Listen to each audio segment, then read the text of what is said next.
Good morning from India. I don't know what time. Yes, it is. good morning. Good morning. Good morning, What teacher. Good morning. What time it is at your end? Fantastic. So you're going to have great fun, Prof. So I think I would not delay your session without ado. But before that, we have completed the first week of the training and we are in our second week. And we have been, so what all we have covered till now, I'll just share, or maybe a small recap. We started our session with why digital, what is digital, the past, present, and the future. And then we had, how do we create a vision? How do we create long-term goals for this digital, as a leader, how do you create long-term goals for your team or organization? Then we had sessions on behaviors of digital transformation, issues and challenges of the leadership roles in digital era. And then we covered about agile leadership, why agility is one of the precursor in digital era. And then we covered about functional expertise in digital transformation. Now, in order to take this theme forward, I am joined by, just a second. I hope you are able to hear me. Yes, absolutely. I can hear you. Oh, okay, because I didn't had any cue.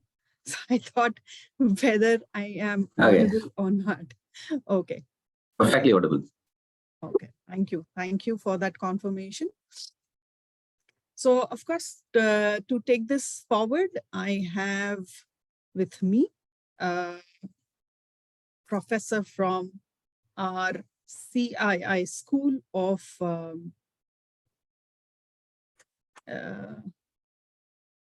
just a sec. CII School of Logistics. We have Mr. Parmendra Kumar. He's a subject matter expert in domain of SCM from CII Logistics, School of Logistics, sorry. He is a seasoned supply chain practitioner with competitive blend of 17 years of industrial experience, thus creating a value differentiatively approach. And his forte has been to work upon domain practices of sourcing, procurement, and supply chain system into technology and non-technology space. So that's how he happens to be one of a great sought after speaker on the topic on digital transformation and how do we get that digital transformation or leadership in supply chain management.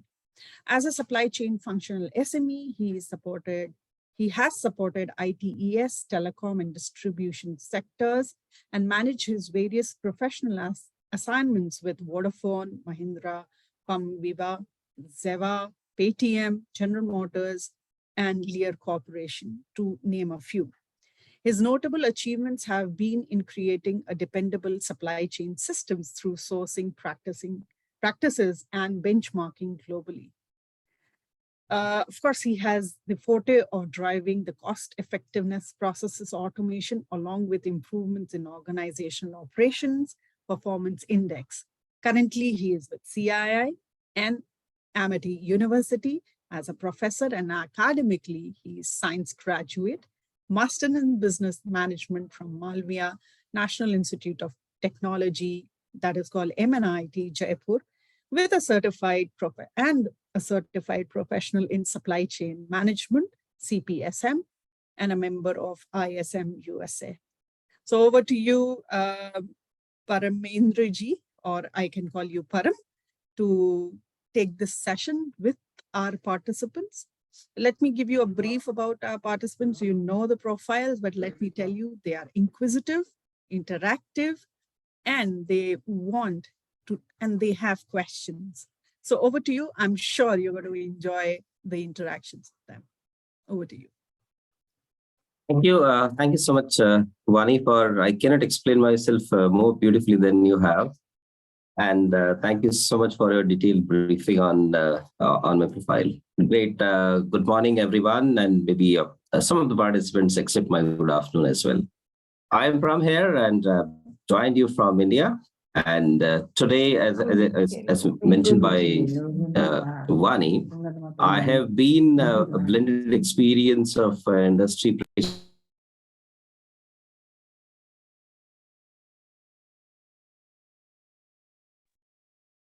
Vani, can you hear me? Because I've been muted by the admin. I can.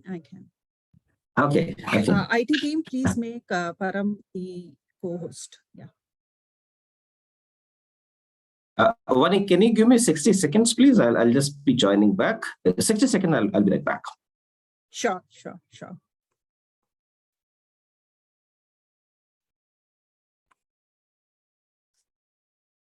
Meanwhile, participants, any observations, suggestions from our last week Connect? Anything that you would like us to do better? Please feel free to share.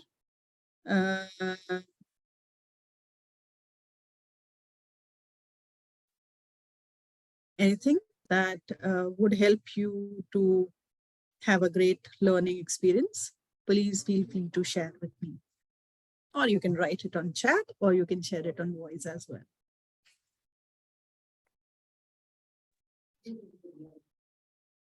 Hello, Miss Vani. Yeah, hi.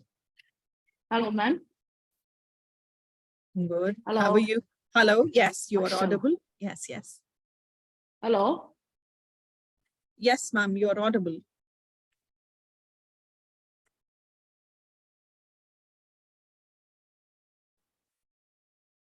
Yeah, I think she's been muted. No, she's not muted. Yeah, okay. But we cannot hear her. Yeah.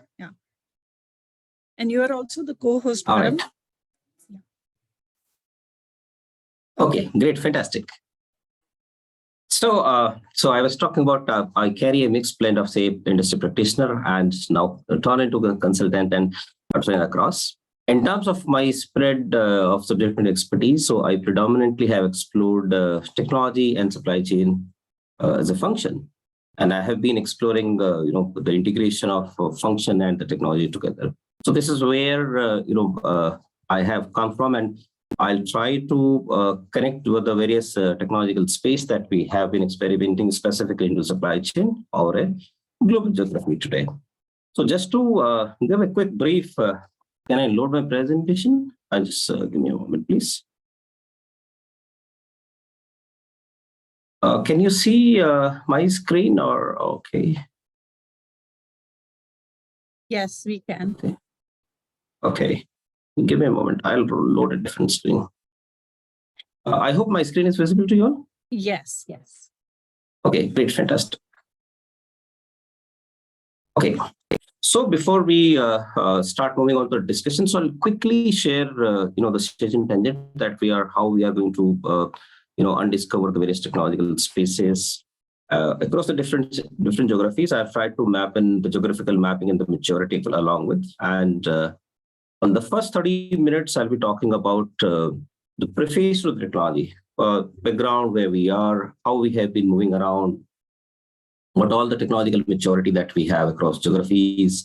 And then I'll be talking about a few in practice supply chain technologies, putting across the technological outlook of supply chain by 2030. There have been various research happening around, and various organizations or research consulting firms have predicted that what the canvas that would be having, say 5 years down the line, or say 7 to 10 years down the line. So I'll be having a quick talk on this so that we establish and build a good understanding of what all canvas we are talking about, and then going on to the second side of it, then I'll be talking about to understand a little more on IoTs. I'll be talking about a little more on maybe on digital twins, because IoTs and digital twins are actually now marrying together. So that's why I put these topics together. And maybe on the second half, or maybe on the later half, I'll be talking about artificial intelligence, how it is appearing across to various supply chain verticals, processes, and all. And on the last side, I'll be covering certain the framework of the blockchain, how the blockchain look like as of now, what maturity stage we are at, and how we are going to adopt blockchain as a new architecture for a future supply chain. In the meanwhile, if you look at it, this is how the minutes tangent have already spread across. So 60 minutes, I'll be talking about the conceptual understanding framework or simply the concept side. And then I'll bring in the various business cases, which I've just created for a better understanding to enforce the concept side. I'll be having 1 or 2 case studies putting across to IoT optimization and how we are going to bring in the return on investment, which the technology actually consumes in. And then we have how the trackability of supply chain is happening or likely to happen using the various IoTs, networks, etc. Then I'll be putting across one more case study to identify the various supplier risk, identifying the various SLAs and data captured around various ERP systems, and then we can put a fine analytics around it, and then we can identify how the supplier rating has to be there, independent of bias, etc. And then on the last side, I'll be putting across maybe an ideal or say standard framework, or maybe we call it the hybrid framework. How the this blockchain is likely to have it. I have a comment from a participant. Good morning. Apologies, we are not able to hear you while you are attending. Intending to share your inputs. Can you confirm me, Vani? Am I audible or how it is? You were audible. I think one of the participants wanted to share while you took that break. So I'm just requesting if they have any issue, they can share it while after the session on voice, or if they can mention it on chat. Otherwise, please go ahead. Perfectly aligned. Perfectly aligned. So this is how the overall tangent of say, I have been given around 2 hours or maybe 40 minutes, and then 15 minutes I have let spare for all question and answers to be given. In the meanwhile, mid of the session, we'll have a quick break so that we have a thought process to be refreshed together for all participants, and then we'll join back with a break. Vani, is that make sense? How it look like, or you have some other flow? No, perfectly fine with us. Okay. Param. Okay, perfectly. Thank you so much. If you look at the overall geographies, I have bisected these geographies into the various quadrants. This is, if you look at it, where I have been stationed, and Vani is also along with me. And this is where we are in India, right? This is where we are. If you look at it, I have bisected this, the global map into the 6 quadrants. If you look at it, 1 is the horizontal bisection, and then 2 are the vertical bisection. I have done it purposely, reason being that the technological prefaces or say technological maturity has come from different geographies. It was invented somewhere else. If you look at it, the most left quadrant, if you look at it, upper left quadrant, most of the technologies came from this side, right? They are quite digitally mature geographies. And reason being very simple. The technology has taken a very quick space over there because we had a thin demography. Thin demography, I precisely meant it. We have low populations, we have higher cost of manpower over there, and that's why technology has been making more sense for them to scale up the operations with a lower headcount of the problems. And then we have scaled up economies. If you look at it, USA's, if you look at it, Canada's, or you look at it, South America's countries, some of them. Or if you look at it on the other side, the European side, all these economies are having a developed economy where we have scalable operations, we have global operations. And this is a simple and the primary reason why the technology has mostly developed over there, mostly adopted over there. And these are the developed geographies in terms of the technological spaces concerned. Then we have the upper north, if you look at the right flank of it. So we have China here, specifically mentioning because China has been so far pre-pandemic data I'm talking about. As of now, we don't know exact data over there in China. Approximately 73% of the global sourcing was happening from China for different countries, including those developed geographies as well, because the cost of productions or various process excellence and logistical capabilities in China was pretty on a good side. So this is where I have divided this upper equator geographies as a structured or either a developed geographies in terms of the technology space is concerned. If you look at the bottom side, right, we have the below equator side where we have South Americas, we have Africas, or on the other side, we have these South Asia, where they have been under a constant focus as of now. Reason being, they carry the most potential for those various technologies or various process excellence space to be concerned, because the upper side is already matured. They have already done most of that what they would have done. And this is how I understand a logical sense that we are together here to have a talk on this, to understand and build the basic understanding how the technology look like, what is flowing on the upper side to the downside as of now. So if you look at the equilibrium is getting set towards the downside. So this is how I just wanted to put across for all of us to understand that how the technology space is flowing. And now where are the new geographies where the technology is going to take a place? So South America side, or say Africa side, or say South Asia side, downside, is going to be one of the most potential geographies where I'm sure most of us belongs to, is going to take a quick shape and place. And that's why it makes a lot of sense for us to talk about the session today, right? If you look at it, where we are in terms of the technical maturities, right? We have already experienced that Industry 4.0 is already in place. So before that, we have 1.0, 2.0, and so on and so forth. And if I have to map it along with the technological maturity, along with as the industry generation is moving, so we are typically, I'll explain that to you also, we are in typically, say, 3.0 plus era. While on the other side, if you look at it, the industry has been around 4.0 plus status now, because we are having, cyber systems, we have cyber physical systems. So we are quickly moving to Industry 5.0. However, this word has yet not been coined officially. But if you look at it, the technological cohesiveness in terms of the industry progress is concerned, so we are slightly behind that. And the reason is very simple. If you look at the demographic dividends, or say if you look at the demographic purchases, it is really making sense in some certain geographies, which I've shown in my last slide. In certain geographies, it might not be making a lot of sense in terms of the trade-off is concerned. As of now, if you look at it, we have 3 generation experience. So first generation hit across in terms of the technological generations are concerned to the era of 1790s, where we have Excel based, we have, say, independent systems, we have standalone systems where we are trying to put on, the pen and paper work onto the digital system. In second era, where we had a generation 2 in terms of technology is concerned. So when we had the first in class, or say the first time experienced those various MRPs, MRP 1, 2, 3, and then thereafter we went into the ERP systems. I hope you understand the ERPs in today's time. All ERPs are scalable. They are available across the globe, and we can have an access from anywhere. While before that, if you look at it, generation 2 startup, those ERPs were classified as internal ERPs, where we did not have any access beyond the organization. So as of now, we are sitting everywhere here, and I'm from India. Many of them are from Mozambique. Few of them are from Ethiopia, and few of them are from South Asia. So we have that widespread connect available, and that is because of that scalability of various ERP systems and then automation system that we have. In third generation, where most of the companies do reside at, right? I'm talking about, the overall average out of the median maturity of the all global organizations that we have. So as of now, we have the best in class and best in breed applications in terms of the various ERP systems. We have quite mature supply chain planning systems, warehousing system, which we classified at WMS, warehouse management system.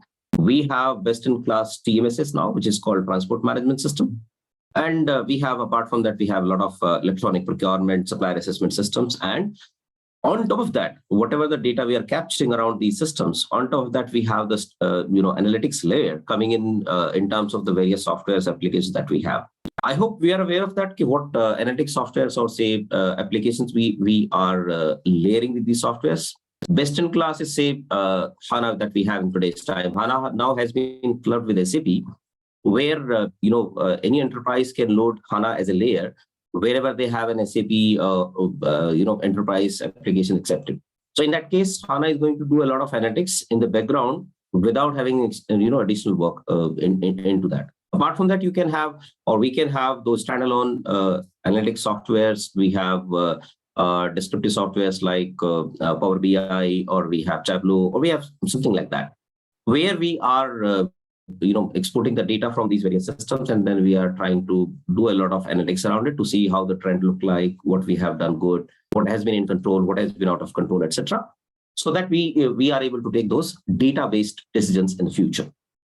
If you look at it, most of the organizations are actually residing into this phase where they have certain amount of automation. ERPs are already in place, and certain organizations are experimenting and exploring themselves around those analytics to take data-driven decision as compared to a human-based decision. So this is where most of the companies reside, except A-grade companies or best-in-class companies. They are slightly ahead of.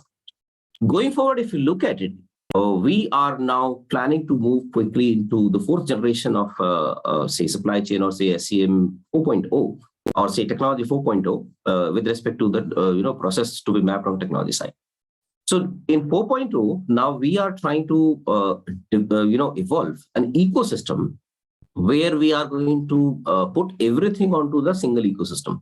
If you look at the various ERP systems, you would have worked in your organizations or say government department where you're working. So all the information, data, access, everything is lying inside your organization. It does not go outside, right? Your suppliers are very, specifically aligned to your organization. They are not supplier for any other organization. Typically, if you look at it that way. But going forward, we will create a community system where all suppliers, all service providers, all organizations, all transporting system, all global logistics system, all say city liners, airliners will come together as a part of a single system. And then we'll be having access from there without having any exclusive channels to be created, right? In that case, we will be having a better access to those global suppliers. And specifically, if you look at it, the public procurement systems, many people, I think, are from the government department. You might be dealing with a lot of public services. In that case, if we are migrating into that ecosystem of a community, so we'll be having all complete pool of suppliers, we'll be having complete pool of those service providers, and we'll be having a better chance to have a visibility who are the best-in-class supplier out of a product community, as compared to what we do in today's time, are working with limited number of suppliers, or either we invest a lot of time to explore many new suppliers when we go for any kind of a procurement. So that has a very quick fix solution for all those specific departments who are working and dealing with public services. In that case, now we are thinking that blockchain, IoTs, or say AI is going to take a larger space, because a lot of these processes will get automated. A lot of these processes will have an interlinkage between each other to decide what is going to happen next. And that's where we are actually trying to look upon these technologies of the future, which we'll talk about later in the session also, AI, blockchain, IoTs, and data science. Today, I'm going to cover up quickly on IoTs, AI, blockchain, etc., but not on the data science, because we have a limited time allocated for this session. So based on that, I'll try to map it quickly, these three major technologies to be put across for our discussion. I hope that puts a sound understanding how we have grown so far, where we are, and what is going forward. And if you look at it, the most right flank, which I've circled through a red one, is going to be the future. And we are going to explore most of the technology in this space in next 2 to 5 or say 10 years. I'll put a perspective of supply chain 2030 as well.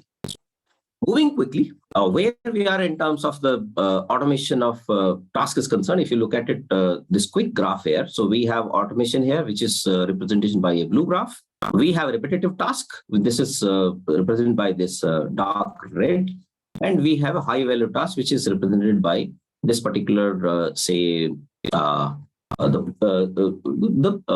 this orange one, right? If you look at it in 1960s to this graph represents from a journey from 1960 to typically to 220s.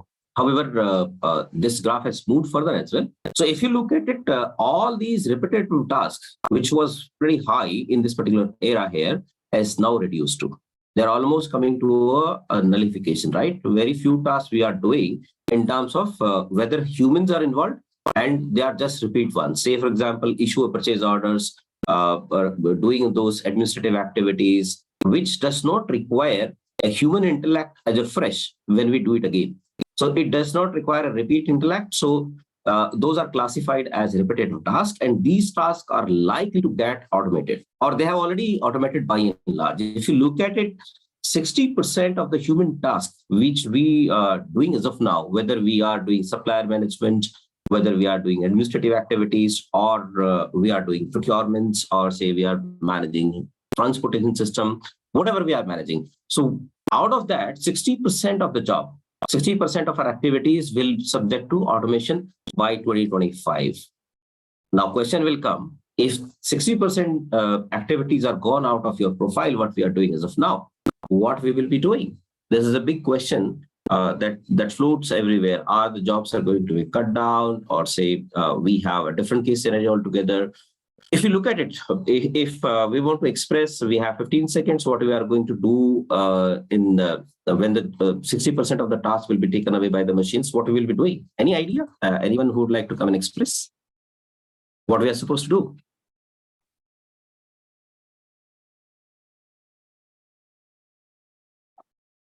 Okay, no problem.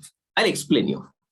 When we are having those 60% tasks, which are repetitive nature, which does not human brain to be utilized time and again, these tasks will be given to the machine, say doing various analytics, doing various supply chain SLA capturing here and there, processing orders, processing invoices, or say processing warehouse activities, doing receiving processes at warehouses, loading processes, or say shipping processes. These all processes will get automated because it does not need a brain time and again. It needs only a brain when we write them the process at scratch. These processes will go away from us. So we have now spare capacity available, which is to the tune of 60% of our efforts will be spared now. This 60% will be utilized to manage those processes from the technology point of view. Say in terms of learning the new programs, writing new programs, writing new algorithms to machine to decide about it, doing control and training the machines, etc. Apart from that, we'll be able to spare our time to high value tasks. If you look at on the red side, this is yellow graph here. High value tasks where we will be talking about more relationship. We'll be talking about say risk assessment. We'll be doing more work on doing various predictions in supply chain, etc. So these are the tasks which are as of now lying unattended. We are not having any focus because all of the bandwidth is chopped down to the operational and repetitive tasks. That's why we have not been able to create those efficiencies and best-in-class supply chain processes. And by automation, doing so by 2025, most of the people, including you and me and all, will be having more time to spare to those high-value tasks which I've just mentioned. This is how the canvas and the perspective look like from a technology point of view as well, and from the human point of view as well. So in that case, we should be having good skills on ITs, good skills on say relationship management, and maybe good skills in terms of analyzing the data, etc. So that would be the prime focus for next 3 to 5 years in terms of our individual roles are concerned in respective organizations and the companies. Moving quickly, the fact check side. If you look at it, 58% of the primary cost of any organization, which has the cost of procurement, the cost of logistics, warehousing, cost of productions, or cost of running various services, is residing straight away in the hands of supply chain, right? And we face a lot of challenge in terms of to manage those costs within the stipulated range, to have a better bottom line. Bottom line has a straight connectivity with the organization's profitability. So this is the first upfront challenge that we are facing, and 50% of the costs are directly being holded by these various supply chain organizations, functions, and the professionals. So this is one of the open challenge that we have. Secondary challenge that we have as of now in today's time is the contractual alignment. Contractual alignment is precisely whatever services we are taking from various suppliers or transporters or sea liners. And even the routine supplies that we take, they are out of contract. They are not captured within the well within the contract. And since they are not within the contract, so we are going to open up ourselves or say our organization and process to a very high risk. High risk in a sense, there may be a supply disruption, there may be a supply delays, there may be quality issues, and all put together are going to have a lot of significant impact on organization, right? In that case, if we have a low contractual alignment, which means the services are not having a contract covered under, we may not have that remedial recourse, we may not have that business losses to be recovered, which has happened due to supplier, etc. So this is another open challenge that we have. If you look at it, the third side here, only 45%, if you look at it, only 45%, you can match the color of the bar with the color of this heading. 03 is orange and the bar is also orange. So in the same sequence, this data is moving.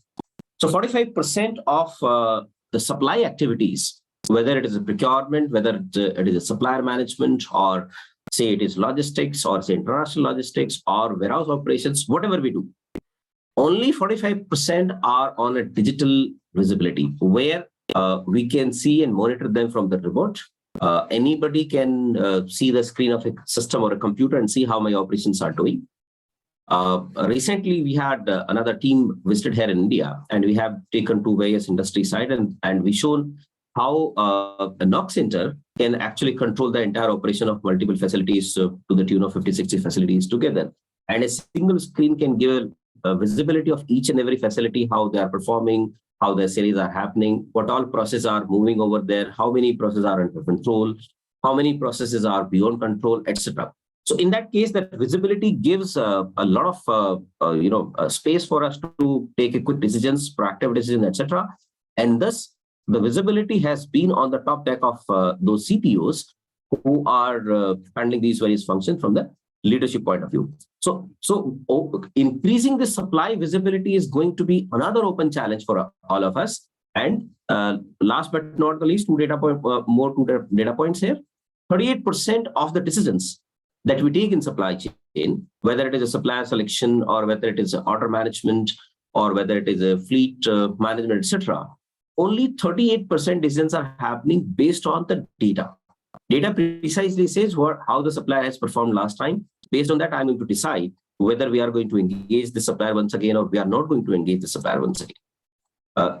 Generally, in practices, if you look at it, mostly supplier selection, order allotment, or say taking various decisions in these processes are human augmented. We human from an organization and a supplier person connects together, and then thereafter they decide something about themselves. Are we going to do a business further? How the supplier is performing? Whether the supplier need to be penalized, non-penalized, etc. All these decisions are going to be personal linked decisions, and they have a high amount of bias.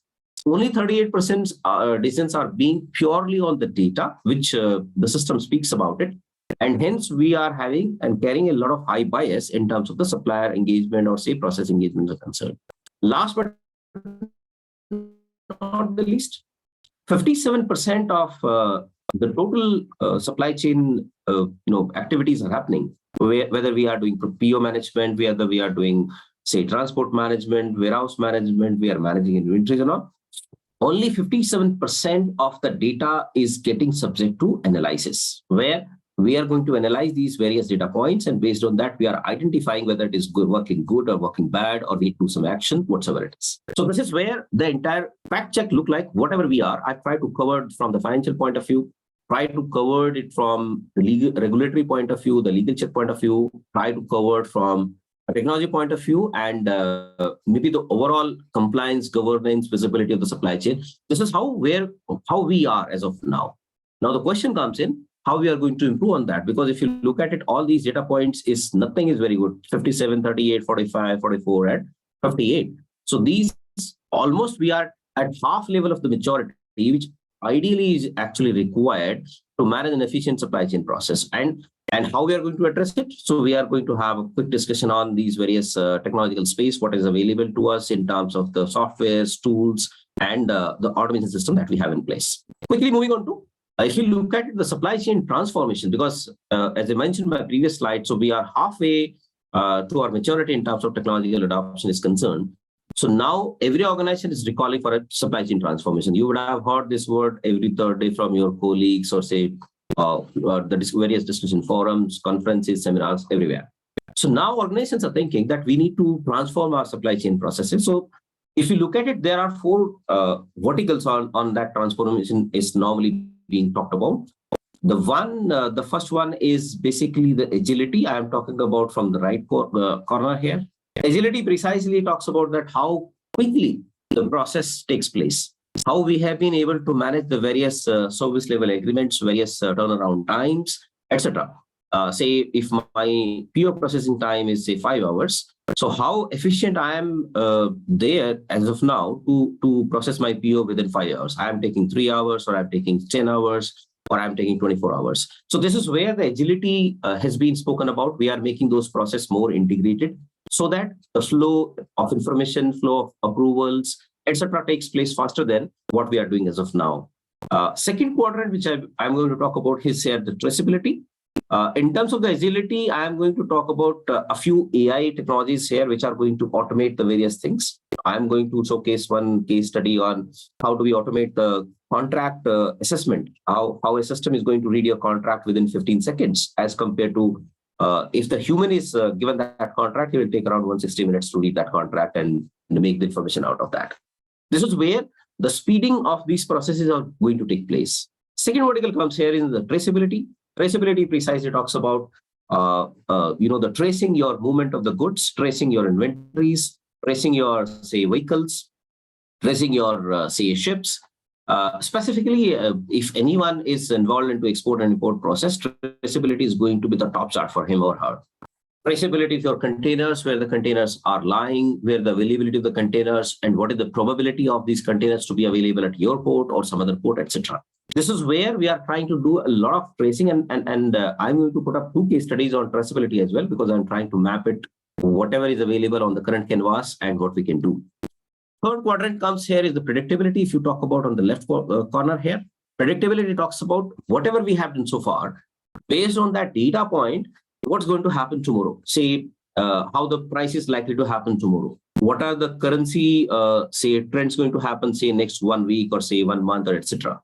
What is the predictability and probability for a ship to arrive on my port in time, or my container to reach to my customer destination in time? So these are the various predictable systems that we are going to build across, utilizing the various technologies, which precisely talks about IoTs, AI engines, and moving towards the blockchain side. Fourth, last but not the least, the fourth one here is talking about the sustainability. Sustainability is having a very broad concept. We have economic side of it, we have environmental side of it, and we have the social side of it. So we have a lot more deeper topics. So I'll not talk about sustainability today on this. So I'll focus my discussion out of these 4 quadrants on agility, traceability, and the predictability. How we are going to loop into that through various technologies, which I'm going to talk today. In terms of the organization thought process, they say and they expect that 23% of the organizations are planning to have these technologies to put in place, which inclusive of predictability, agility, and the traceability, 1 to 2 years, which means up to 24 months, we are going to have a lot of automation to be seen across to various organizations, process, and various geographies, which I mentioned that below the equator side is the most potential, where you will find and you will see most of the quick adoption of the technology is going to take place over there. If you look at it 2 to 5 years, which is slightly on longer horizon, 39% organizations feel that we are going to have these automations to be put across in, say, next 5 years, and 5 to 10 years, 24% organizations are thinking about. So if you look at it, supply chain 2028 or say 2030, precisely most of the organization, which is to the tune of 62% here, if you look at it, the summation of the top 2, are going to be under the part of the supply chain transformation, and that's where it makes a lot of sense for us to now catch hold of various technologies, understand them, how these technologies are in practice today, what is the new shape of these technologies, what is going forward, shape of the technology is going to be, what all skill set that we need to build in. So that's why it makes a lot of sense for us to be here on this forum to continue to have a discussion on the various technology side. I'm going to have a quick snapshot to what we are doing as of now. If you look at it in terms of tech maturity, reporting, which has many people would be understanding that with the descriptive analytics, or many people would be understanding that as a management information system where we have reports, dashboards to travel across from from you people, or say people who are managing those operational processes, to the management side, so that management can have a look at it whenever they want to have it, and then analyze, look at the data, look at how it is working out to be, and based on that, the various decisions are going to happen. In terms of monitoring precisely talks about to have a remote monitor of your process from your computer screen, which I was talking about earlier as well. So we have now a lot of automated monitoring softwares which are going to have your dashboards automated. Power BI is one of the effective tools that we have in place. Or apart from that, we have Tableau, which has a lot of monitoring of various processes, how these processes are performing, and based on that, we are going to deciding where we have a predictability, where we have a lot of AI or data put together. And this is on a lower side as of now. If you look at it, reporting, monitoring is having the maximum coverage in terms of technology is concerned, and deciding whether we are taking decisions based on the various data points, etc., is on a lower side. Going forward, if you look at it, say, as I mentioned in my previous slide also, say 1 to 2 years, this reporting is going to be reduced drastically because everything will get to and subject to automation. So we don't need to involve our humans or say brains and programs into reporting. Reporting will happen automatically. Nothing is to be required. Monitoring will also shrink to a certain extent where these data points are being monitored automatically and these alerts are being sent for various deviations, out of bound processes, which process is not performing well, which consignments are not reaching on time, etc. And then deciding will take a larger place where we have a lot of predictability, whether my truck will reach to my destination in 2 hours, 3 hours, 4 hours. What is the probability that it will reach to, say, my delivery point in right time or a desired time, or etc. What is the probability of containers to be available in my port tomorrow? What is the probability of, say, sea liner to reach out to my, say, port where I'm sending a shipment, say, maybe in stipulated time? So this is all deciding and, doing a lot of prediction about it will take more place in terms of the future roles are concerned. Based on that, we have to upgrade our skills. We have to upgrade our various, say, IT skills. IT skills, I refers to the functional skills, not the development. Development is already happening separately in a separate space. So we are now getting only ready-made softwares, tools, and logics to be utilized for our various business processes. Quickly moving on to Supply Chain 2030, Gartner has released this research report, say last year. Based on that, by 2025, if you look at it, RPAs, robotics process automation, IoTs, and augmented intelligence is going to be on the top chart. This is the best in-class practices that we are going to see in next 2 years. We are in 2023, so 2 years IoTs, augmented intelligence, where we have say monitoring systems to come in and we have a deciding systems to come in, are going to be on the top side of it. By 2030, if you look at it, right, blockchain, machine learning, and digital twins in supply chain and AI is going to take sharper space because we have achieved that maturity by 2025 in terms of putting the IoT networks, putting a lot of sensors around to all these processes, capturing the various data through these various sensors, etc.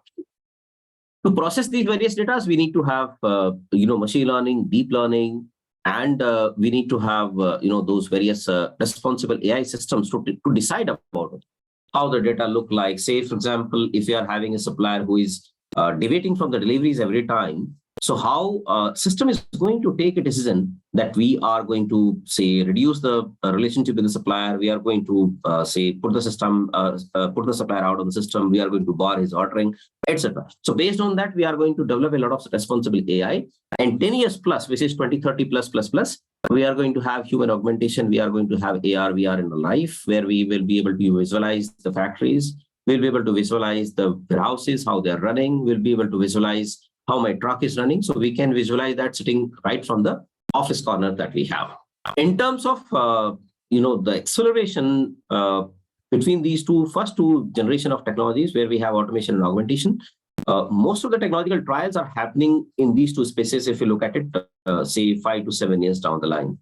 And the organizations which are going to lead these practices, they are tier 1 organizations which are going to be responsible for taking these various initiatives because they are equipped in terms of the manpower is concerned, skills are concerned, and they have the financial capabilities to have these technologies to put in place. And rest of the world, as I mentioned, that will follow them because, whatever countries we are operating from, we are either a supplier or we are a smaller section of the society where, if you look at it, the tier 1 organizations like we have Googles, we have Facebooks, we have Walmarts, or we have, say, Amazons. So we have, these are the best in class organizations which are going to take and adopt these practices because they have all possible, say, capabilities built in. And then we have suppliers to follow, who are the supplier for these organizations, they are likely to follow.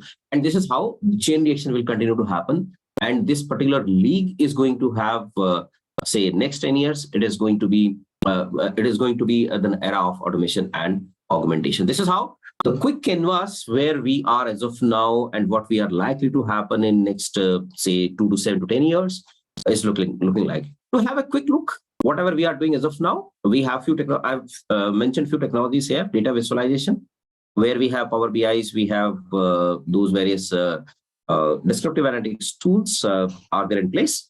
So these are the top of the chart. If you look at it, 50%, 7% penetration is already there, right? And if you look at it, say by next 3 to 5 years, this will penetrate up to 93%. That's why I mentioned that descriptive analytics will go away because the all maturity will be achieved over there. If you look at the next two technologies in today's time are the unstructured data mining and data leaking. Because we are dealing with a lot of unstructured data, we have social medias, we have personal lives, social lives, we have Facebooks, Instagram, we have Twitters, etc. So these are the larger source of the unstructured data, and these companies are trying to process these data, capturing from various Hadoop-based sourcing, and they're analyzing it. And that's why data visualization is being on the top of the chart as of now. But going forward, this particular section or say technology will become quickly mature, and then we'll be exploring other few technologies. If you look at it, the next best in our say next two preferred technologies, which I'm going to talk about here, is Internet of Things. If you look at it and recall in the right column, which is 66% penetration is likely to happen 2 to 3 years down the line. As of now, we are at a penetration level of 16%. And into blockchain, if you look at it, the second from the bottom, we are having a very thin penetration because blockchain is not that, it's quite complex to adopt a blockchain, right? So we'll discuss that complexity also today. So as of now, the penetration level is around 4%, and it is likely to get around 40% going forward. So these are the three things that I'm going to talk about largely today in my various discussions. So we are going to cover up that way. Moving on to the technological landscape. So I have mapped all these technological landscape. I'll not go much in detailing over here. You can have a quick look at it because I have mapped this entire end-to-end supply chain process where we have the supplier engagement, where we are having a lot of ERP modules, including of SAPs, or say we are having Oracles in place. And then thereafter, I mentioned that HANA is going to be top of the chart layer, where we are going to put the analytics around it. Whatever sections I've covered with some colors, if you look at it, there are certain sections which are blank and there are certain sections which are uncovered. So these are the most lucrative spaces where the technology is going to take place quickly, which I mentioned in my previous slides. Then we have procurement systems. We have Ariba's in our life. We have SAPs and Oracles. Apart from that, we have Icertis or Spendex or say Airbase, Evalua's, ICAS, etc. They are going to be the best-in-class technologies or say softwares or a tool. Even if you want to have, you can take the screenshot for a future reference as well. That are going to take place. And mind it, we are going to have ourselves to make practicing on these tools maybe a couple of years down the line quickly. Under warehouse management system, we have standard WMS modules. We have Oracles and SAPs. We have Zoho inventories. We have ZDAs, Infor, etc. So we are going to have these quick penetration of these tools because these tools have a lot of process to be automated inside that, and a lot of analytics is going to happen around these areas. In transport management system, we have Oracles, we have SAPs for handling the transport systems, and we have Manhattan TM, we have Any Logistics, we have Blue Yonder. I'm sure many of you would be aware of these technologies and these various ERP modules. So whatever I mentioned here with the color, if you look at it, these three on the left side and one on the right side, most of the experiments and most of the innovations or say automation will come around these areas. So if you are working in any of these spaces, so that would be really going to a very good, learning time is going to come up for us. We are going to get into new technologies and so on and so forth. So this I'll not spend much time on this because this was only informative slide for we all of us. So if you want, you can have a screenshot captured over there for your future references. Okay, moving quickly on to this is how the preface I've covered quickly, where we are, how we have done, what all is available, and what all we are going to experience maybe 2 to 7 years or say 8 years down the line, because I've put a quick perspective of supply chain 2030 over here.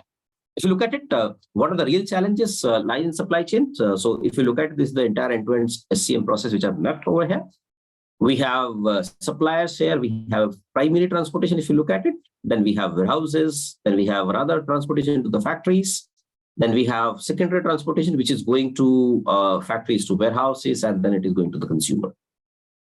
If we have the challenges put across here, from a supplier point of view, we have conditioning as a challenge.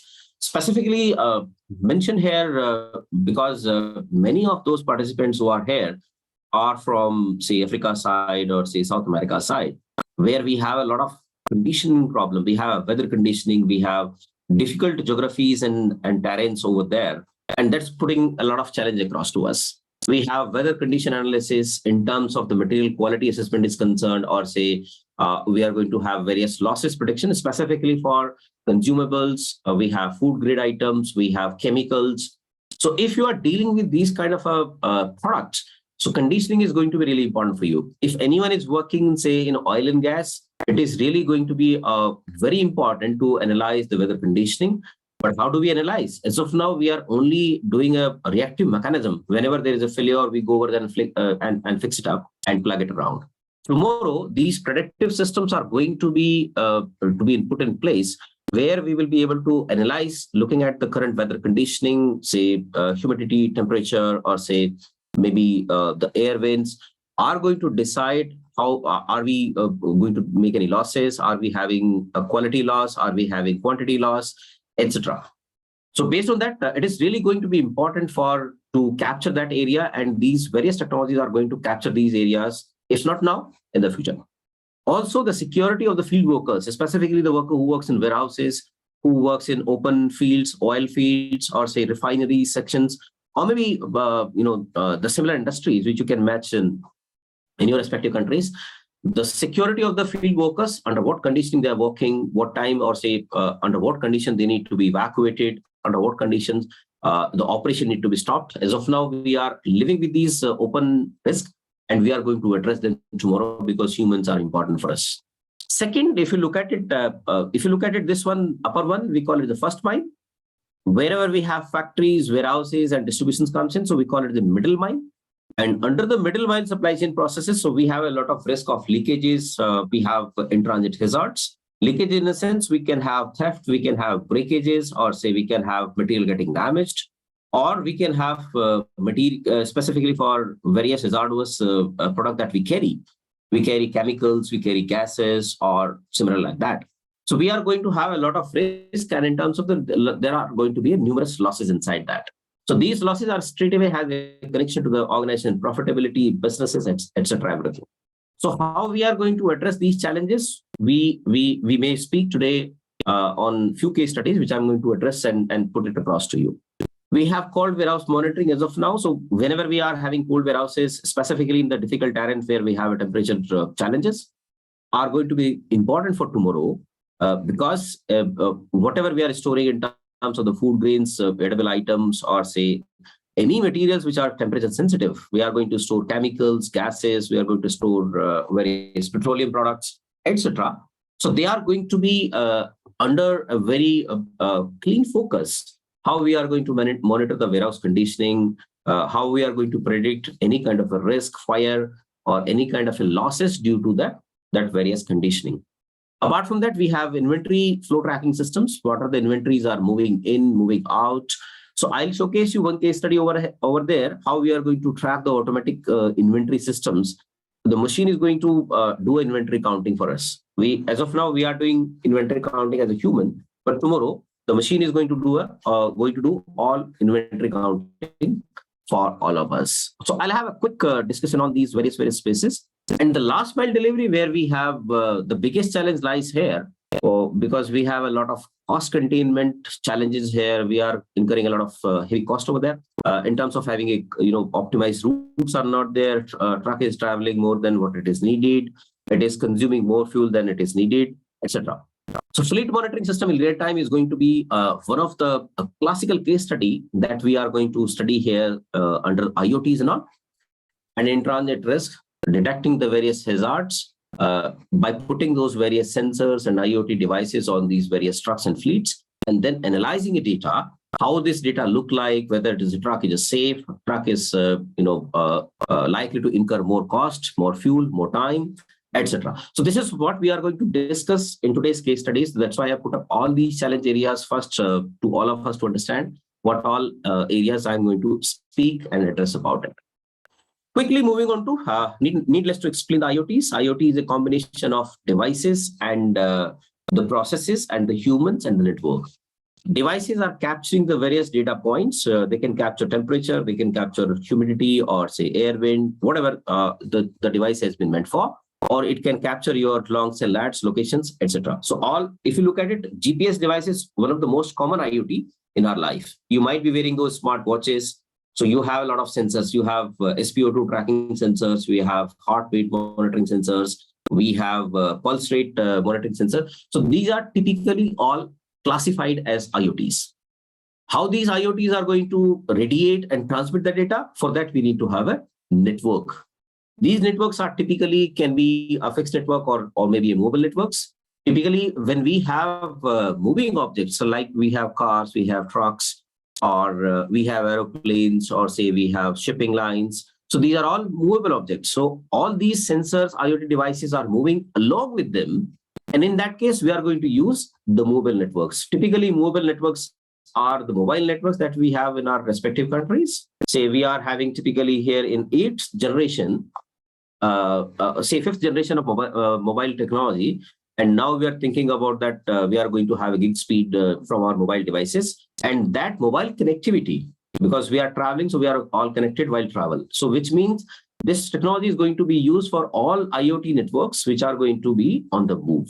There are few IoTs which are on the fixed. Say, for example, we have warehouses where we have put the IoT devices in a fixed structures. In that case, we can use the other IoT, carrying devices in terms of the network connectivity is concerned. We can use VSATs, we can use fixed fiber lines, etc. So based on the nature of that sensor, we are going to have various IoT data to be captured from these devices, which you can see on the left side of the picture.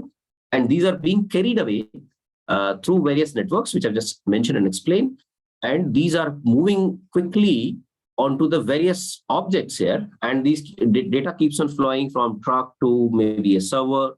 And then there are softwares available. I mentioned, say we want to analyze, say a data of a truck, right? How it is moving, what speed it is moving, it is safe or unsafe. So in that case, we can put the respective sensors in these trucks. I'll explain you what kind of sensors are possibly can be put on a truck. And then these sensors are radiating the various data for the purpose they have been put across. This data carries through various mobile networks or say fixed network, whatever the arrangement that we have. And then we have analytics teams available at various these servers, or say we have various terminals available where this data is getting exported. And these peoples are, or say data analytics team is doing a lot of analysis around it. And based on that, they are identifying whether the delivery will reach on time, or say it is late, or say it's going to be risky delivery, or truck is under the hazard, threats, or whatsoever it is. So based on that, we are doing a lot of detections in terms of the cost management is concerned, and the quality and maybe the safety and security of various transport systems are concerned. So I hope that sense sets a basic understanding how IoTs are going to work. They are going to capture the data wherever they are and radiate the data through various networks. It reaches to various switches, routers, gateways, and finally loaded to the organization server. And these organization servers are connected to various terminals where the data is being downloaded flowing real time rather, I would say. And these people, various analytics team, of course, we can be the part of that always, are going to analyze the various routes, tracking of various trucks, vehicles, etc. Moving on to quickly, though, this is the basic architecture. I'll not spend much time on this because any of those IoT devices, say we have a GPS, for example, in this truck. So GPS has two types of connectivities. One is the GPS license lying on the satellite network, which we call it the communication network. And other connectivity, which is going to utilize this device, is the mobile networks that we have. So wherever they are, wherever we are traveling in terms of the movement is concerned, all those mobile networks are covering us. So whatever the data we are radiating, it is getting captured to any of those mobile towers, and then it is finally getting flowing to the organization servers through various combinations. So this is how the various communication networks does work normally. Moving on to, if you look at it on the bottom of the truck here, so we can have various type of sensors to put on the truck. So let me just quickly have an understanding how many sensors we can put on a truck. There is a truck here, so we can have temperature sensors, we can have humidity sensors, pH sensors. If we are carrying any chemicals where the materials are, or say the liquids are +7 pH, or say neutral, or say -7 pH, which is basic. We have chemical sensors. We can have tilting sensors where we can have the horizon sensor. You would have seen that most frequently into aircrafts, right? All pilots do see the aircraft horizon via these various horizon or tilting sensors. We have location sensor, which is going to give the information about longs and lats. We have RFIDs. We have vehicle speed sensors, what speed the vehicle is running at. It is really important to have it because many people would have a question. We have a tachometer, we have all speeds lying in the vehicle. But if you look at it, those speeds and measuring devices are contained inside the vehicle. They cannot radiate the information outside. So to have that speed to be radiated outside to someone to see and watch it, we need to have those various sensors to be put across. We have pedal movement sensors. So we have various pedals in the vehicle. We have, say, braking pedals. We have accelerating pedals. We have maybe many times we have clutch pedals, right? So what speed, what is the movement, what is the frequency of these various pedals? Various information are being captured by these sensors and they are being transmitted. And when it is analyzed, we will be able to see whether certain acceleration is happening or certain braking is happening. So many things around it. Then we have steering agility sensors. Steering agility refers to what is the angle of the steering of the vehicle is moved left side, whatever the movement that is happening. We have door lock sensors where the door has been locked and the moment truck is leaving the premises, factory or warehouses, these sensors are locked and these sensors are activated. The moment you open the door once again, willingly or unwillingly, the sensors get activated and you get information at a knock center, the door has been opened. Then you can verify it which place it has been opened, what is the longs and lat of the truck, is that a customer location, etc. So based on that, we can do the various section measures. We have pressure sensors. Pressure sensors normally identify the pressure inside your vehicle's tire because they are straight away has a connection to the safety. Also, it can have various pressure to be measured, say specifically if you are carrying gases, if you are carrying various, petroleum inside that. So it also has a pressure sensitive because the safety of the materials is actually have a straight link with the pressure and a temperature. Then we have real-time clocks. We have moisture sensor, and you can have a number of type of sensors. I've mentioned few of them just for to have a quick understanding how these various trucks can be equipped with various these sensors. These sensors are classified as IoT devices, which I was talking about my previous slide. So they have a lot of data captured as per the nature of the sensor has been, and this data is being radiated by these sensors to various routers, and these routers are connected to various mobile networks. Typically, we have cellular network, and finally reaches out to the various offices that where we actually residing at. So this is how typically a truck look like once you put onto the various sensors. We can have a temperature sensor, we can have rear cameras, tire pressure monitoring systems, GPSs, fuel sensors, right? Tachograph reading sensor. We have driver's behavior sensor can be. You can put various sensor into the cabin where you can see the driver is sleepy, non-sleepy, he's talking to someone on phone, or he is awake, or say he may be sick. Or there could be a situation where he has been enforced or say somebody else is there. There is no more driver in the cabin. This is how we are able to save a lot of threat perception to the vehicle. Then we have various panic buttons. We have engine codes available in today's time. So engine codes basically refers to a technology which can immobilize your engine wherever you want to do it. The moment you see the driver is not there, somebody else is driving your truck. So that could be a case of, say, dacoity, right? In that case, how do we help the driver? In that case, we can simply shut down the engine of the vehicle through various these engine codes available, and we can save that truck from that particular dacoity. We can call in and we can send the data to the local police, and then thereafter we can seek and help, etc.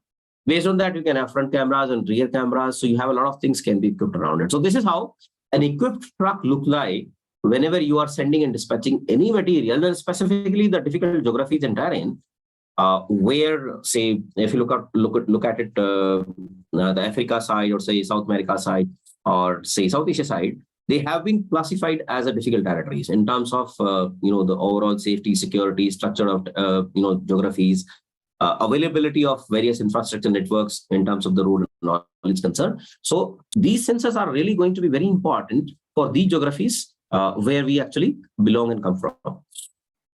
Moving on to typically, if you look at it, this is a snapshot of a warehouse or say various deliveries that we are going to have and taken place, right?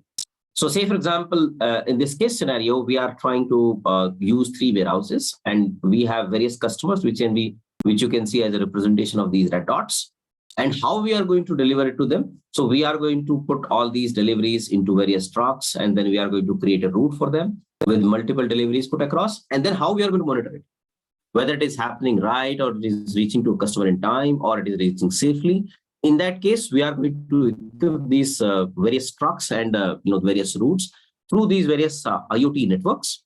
We are putting it across. As I mentioned, that you can see that truck in the bottom as well, which I'm using for a reference purpose.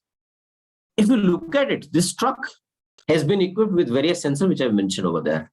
I'm mentioning the details about it, how these trucks look like. Say we are using 3 metro cities typically. With respect to your organization, you can have 5, you can have 3, you can have 1, whatever the subject case scenario for your respective countries.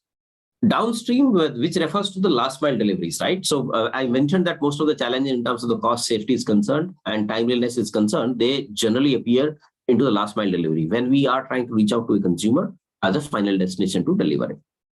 Delivery mode, I have defined here through a truck, which has a capacity of say 3 tons, precisely 3,000 kgs. You can convert into the respective kg units with respect to your country, whether it is LBS or whether it is something else. Typically, if you look at it, the fuel consumption authorized by the manufacturer, there's a standard data which comes from the manufacturer that how much a truck is consuming in terms of the gas is concerned. It may be a gasoline or it may be another fuel, whatever you are using in your respective countries. But I'm using here as a gasoline here, which is having 2.5 miles a liter, which means 1 liter, you can convert that into the gallons also. You can convert to the respective unit of measurement, whatever is applicable to your respective countries. Here, we are having 2.5 miles in standard data for a 3-ton truck to carry as a full load. And it will consume 1 liter of fuel in 2.5 miles. This is how the basic data point of that truck performance is there, because we are going to attach a cost, we are going to attach a timing to it. And we have assumed that we are going to service 1,000 customers and we are going to do a multi-point delivery with a 5-pointer in a truck, which means precisely we can load maximum 5 customers' materials into 1 truck. Precisely, this gives me an idea, or say this data is speaking about that we are going to have 200 routes, because 1,000 customers are there and 5 customers are going to be per say route. In that case, 200 routes are there, which means 200 trucks are to be there on my fleet network, right? I hope you're understanding how we are computing and calculating the data and numbers. Any questions on this, how we are computing these data and numbers? Please write or chat, or you can speak also even. Put into the chat box, I'll explain how we have arrived. This truck capacity 3 ton, I have assumed with my average delivery capacity load, which you have, it may vary with respect to your countries. The capacity I have taken is 3,000 kgs, and the fuel consumption of this particular truck is 2.5 miles an hour when it is fully loaded, right? Because I'm going to use it as a full load. Any questions here?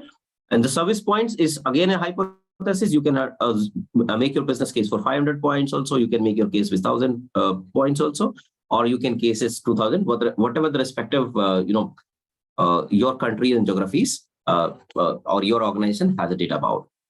Service points, I have defined 5 service points per route, and then thereafter I have reached to the number that I need to have 200 trucks.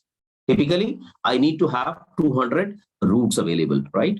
So in that case, the fuel cost, which is going to incur for a number of trucks to be utilized for 200, and route planning to be done for 200 routes only, because we have multiple customers to put across on that route. So it is really important for us to do an optimized planning, which customer need to be delivered first, which customer need to be delivered second, third, and so forth.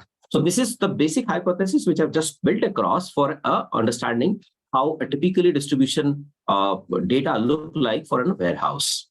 Do you have any questions or queries? You can chat it, or you can put in the chat box, or you can even speak about it. Any questions, please? If you say yes, no to me, I'll move forward.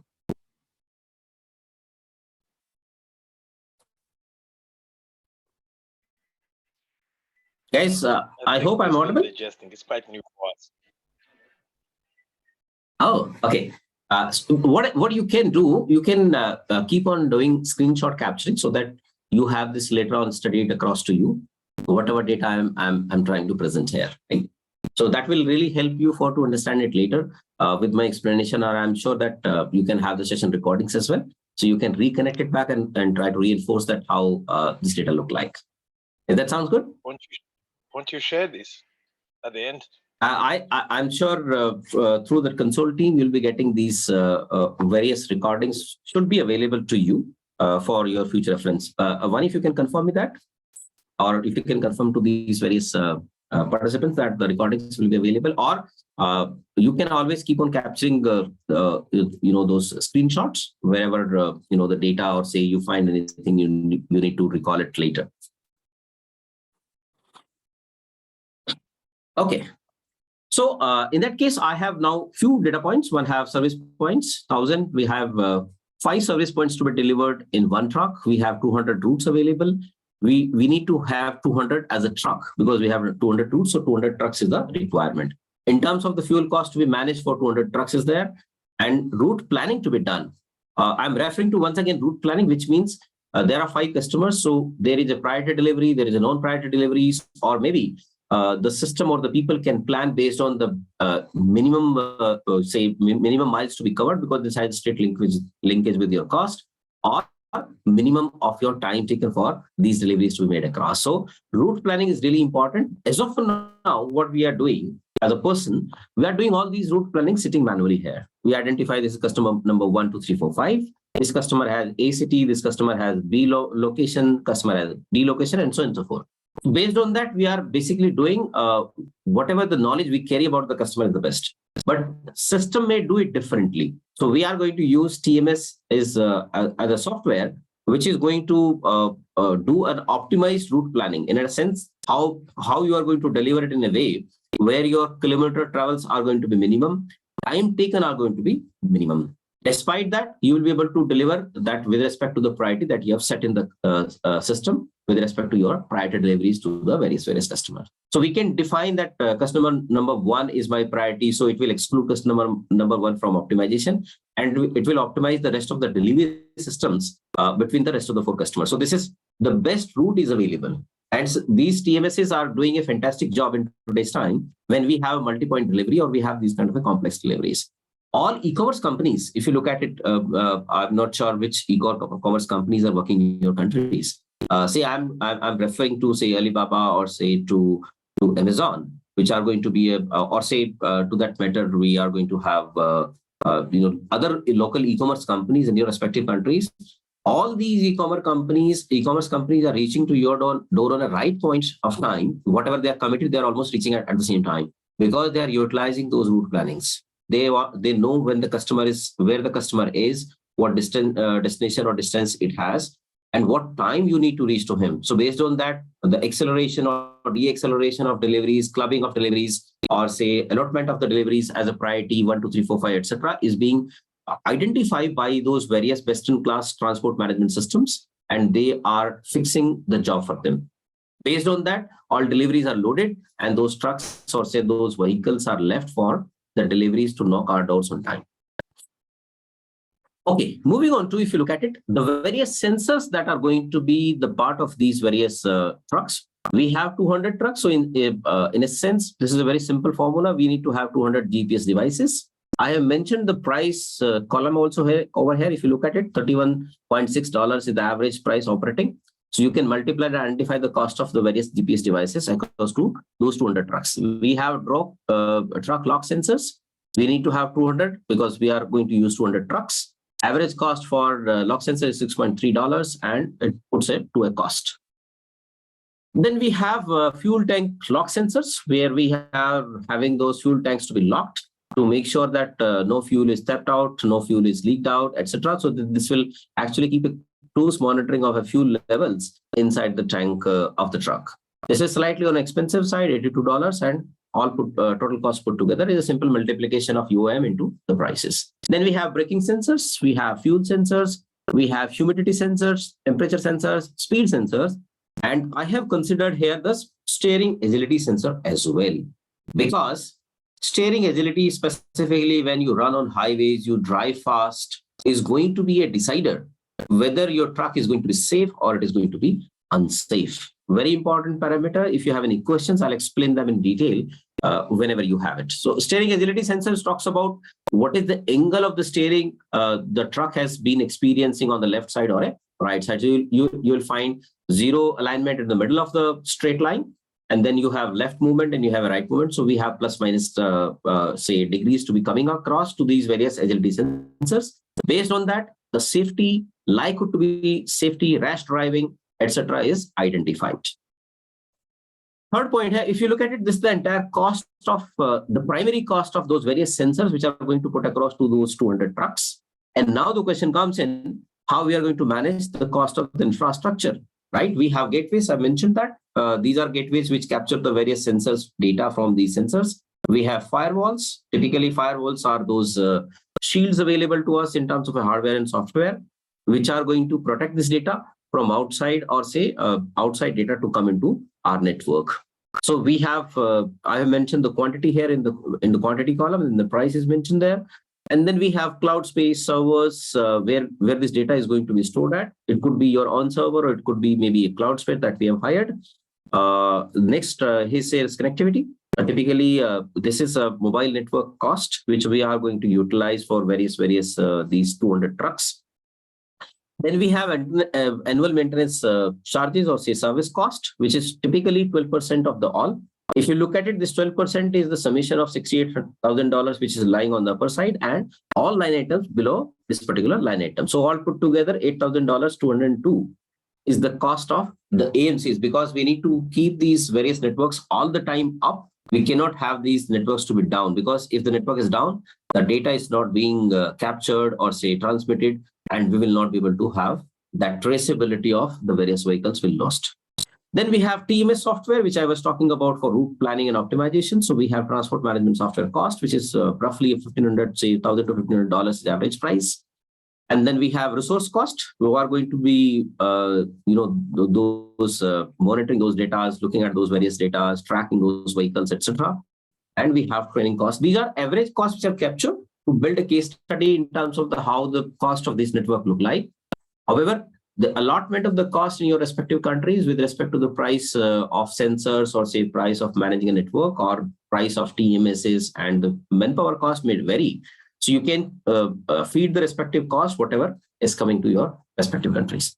So if you look at it, the total, say, financial investment on building of these networks, which has IoT sensors plus carrying networks cost is $88,000. If you look at the project cost A plus B, A is mentioned the primary cost of sensors, B is the maintenance and carrying cost or the infrastructure cost that we have. So total project talk about almost $1 lakh. If you look at it, the question comes in how it will come back. Why we should do it?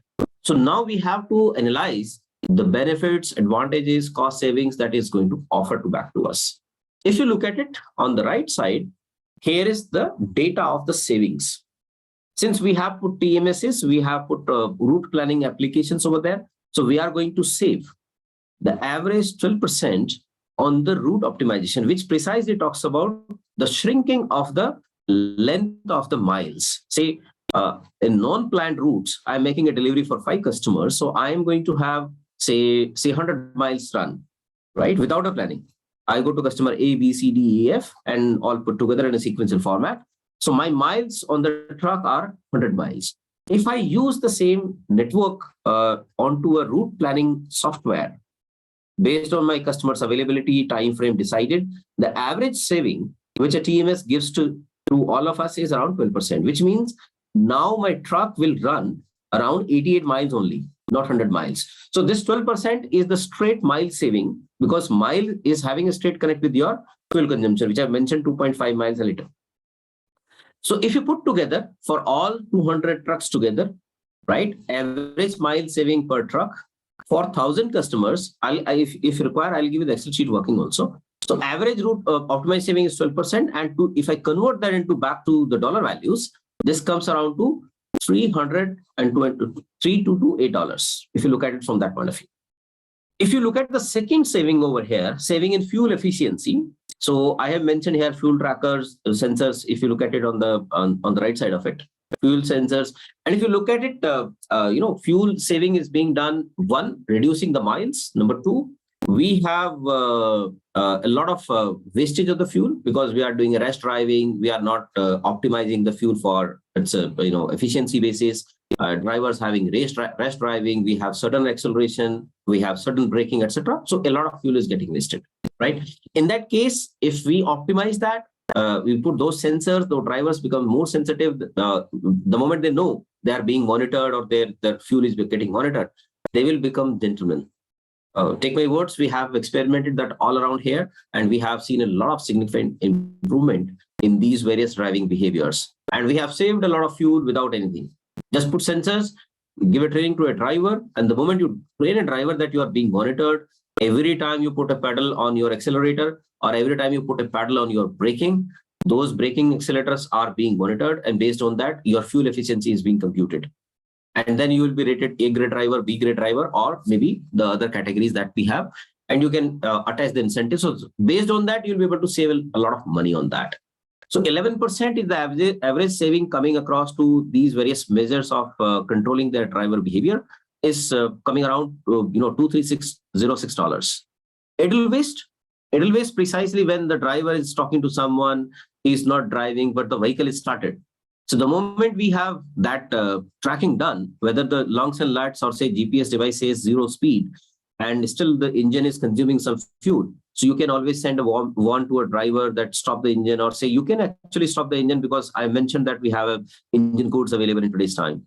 When the driver requests that I want to start it now, so you can activate that code back again and the truck can be started back again. So 7% is the average saving, which research says out of this Edelweiss that we have, right? So based on that, this Edelweiss, we will be able to save around $753 in this particular route only, right? I'm talking about this within this given space.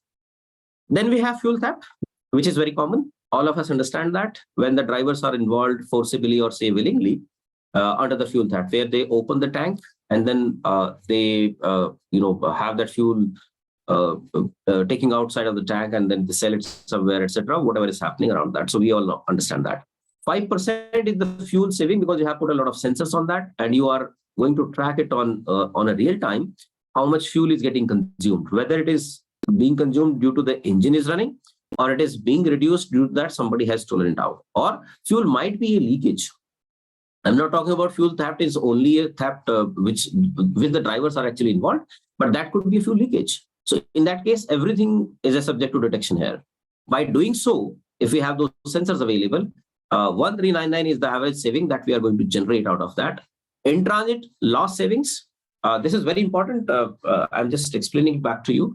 In transit losses are basically the losses of the goods and materials which are lying inside the truck, and they are getting lost because of the various hazards, various rash driving, bad drivings, or maybe many times the drivers are involved in those thefts of the materials, and many times beyond the genuine cases, drivers are subject to forcibly put under the situation where the materials are stolen away, which we call it the dacoity, right? So in Africa side, I'm sure you might be having a lot of experiences on those tough terrains and difficult geographies. In India, we also have the data available.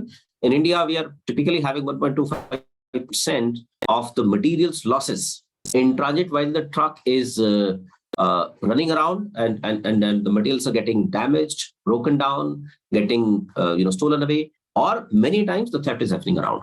So in that case, I have captured a very reserved figure here as 1%. I'm sure this figure is much more than for each and every country that we reside in. India is typically 1.25% to 1.4%.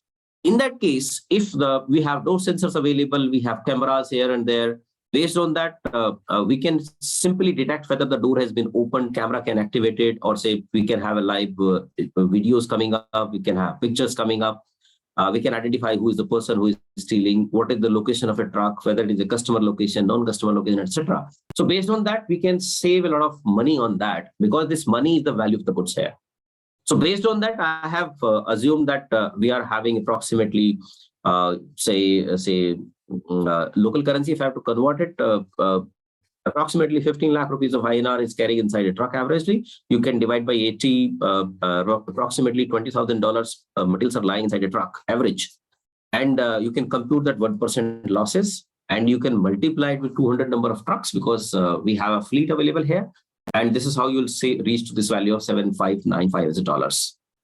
Biggest saving is going to happen on route optimization, fuel saving, and the in-transit loss savings. If you put together everything, so total saving that we are going to read back and we are actually, realizing back by implementing and posting these various IoT networks is $15,280 roughly. If we have to compute the percentage ROI, $88,000 is the initial investment, and we have read back $15,000 roughly in the first month, right? This is the monthly data if you look at it.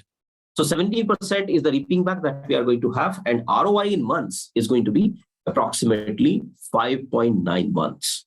So precisely I'm saying here, within 6 months of these technologies put together, where we are going to build the IoT infrastructure for the organization, and we are tracking and tracing through various softwares and people and everything around it. We are analyzing the data in real time, and we are posting the various savings, which has these numbers available. And this technology will bring its own cost back to the organization within 6 months.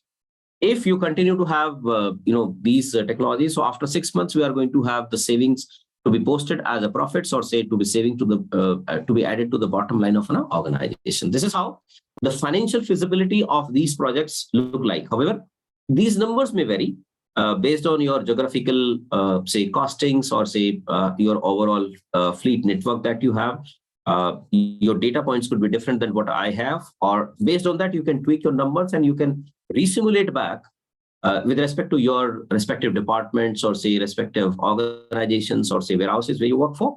And based on that, you can go back to your organization and you can simulate it. If they apply these technologies or say they can initiate those various automation networks and how the money is going to come back. Because whenever we are going to management to ask for these automations, they are always come back at the first question: where is the money?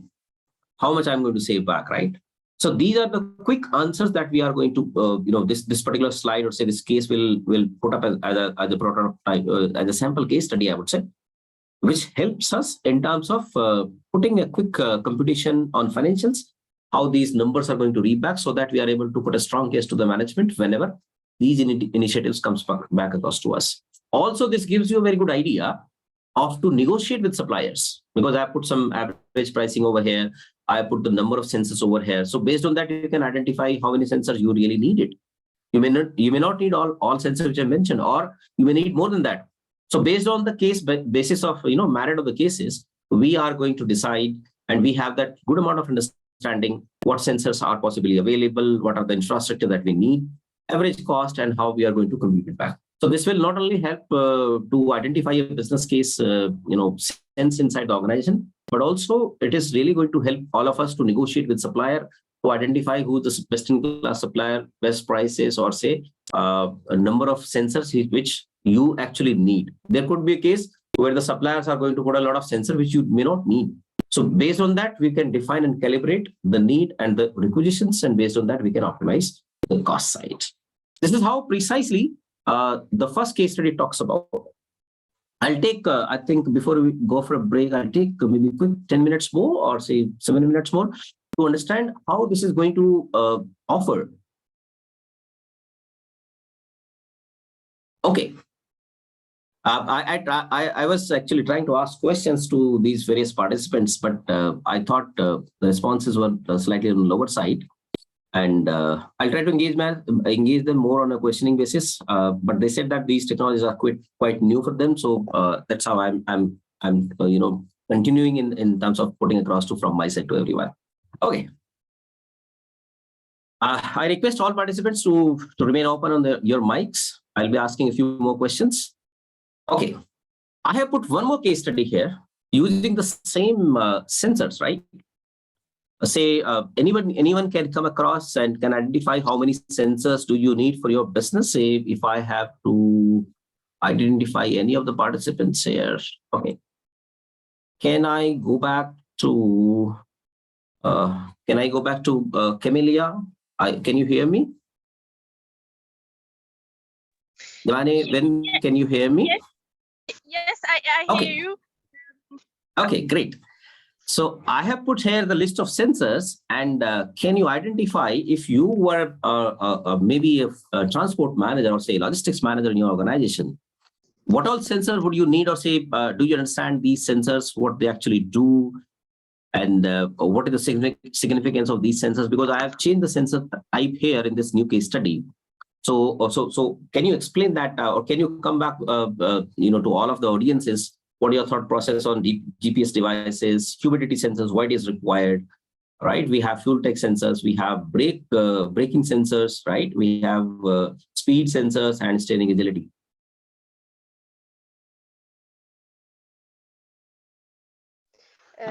Sorry, I take the road for my work, so I drive, but I but I try to hear you. I think in my organization we emphasize on steering agility sensors. Okay, to offer a better safety to the vehicle and to be safe while they drive, right? So in that case, steering agility sensor is going to make a lot of sense for you, right? Even if while you drive, sitting in your own car, so you can also experience the same thing if you would have speed sensors, speed governing sensors, speed alert sensors, so that whenever the vehicle is crossing a speed more than a threshold, you will get an alarm, or say somebody can get an alarm that say the vehicle is on the threshold of the speed.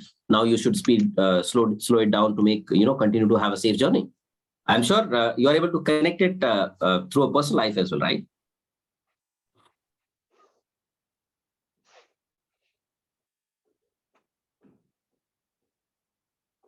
Camille, can you confirm me what I'm trying to Sorry. Can you confirm me? I was trying to connect it to the daily life while we drive a car, or say a truck is being driven by a driver, or whosoever it is, right? So if they are having overspeeding, running more than speed, or say running less than normal speed, it is too idle, too slow. So based on that, we are able to identify the various those data points, whether the driver is behaving properly, he's overspeeding, he's underspeeding. If he's overspeeding, he's offering a lot of risk to the delivery. If he's underspeeding to keep the vehicle safe, then he might be delayed, or say he might be late to the delivery. The customer might not receive a delivery on time. So these are the various outcomes that we normally make out of our daily life also. When you drive a car, so if you drive it too fast, so then we are taking a risk of the safety. If you're driving too slow to keep the safety on our upper side, then we might be late for wherever we are trying to go. So if you are trying to go to office, you might be late in the office, right? So these are the various sensors and the respective outcomes that a vehicle actually gives us back to us. And based on that, if we are not in the vehicle, so we can remotely capture these data through these various IoT devices, and we can identify whether the vehicle is in a safe condition, or vehicle is unsafe conditions, or vehicle is reaching on time, it is going beyond a time limits, customer is going to have an escalation in terms of the delivery late is concerned, or so and so forth. So we may have many business outcomes which is connected to these various data points, and we can actually measure them while the truck is moving around in real life. Based on that, we can alert a driver for high speed or low speed. We can alert a driver that you are getting late. We can alert a driver that your steering agility is saying that vehicle is under the risk. You are driving too rash. Control your behavior so that he's getting sensitized while being on the roads, so and so forth, right? So this is where I'm trying to connect the everyday life and the business life, while we put various sensors, and of course they have some cost attached to it. And based on that, in previous slide I've shown you a case study how this is going to be making a business sense to all of us in terms of the returns and ROI is concerned. I hope you connected. Yes, I can see Navame here on the screen. Hey, Devame, can you explain that whether we have been able to establish understanding what these sensors are playing a role at, what all kind of savings, costings, or safety it is going to offer for all of us?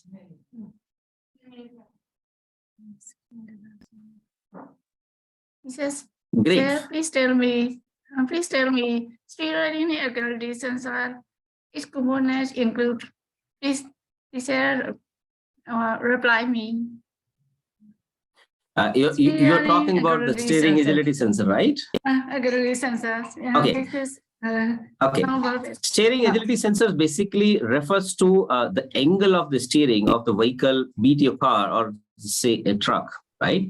What angle the truck is likely to take a left turn or a right turn or a right curve or left curve.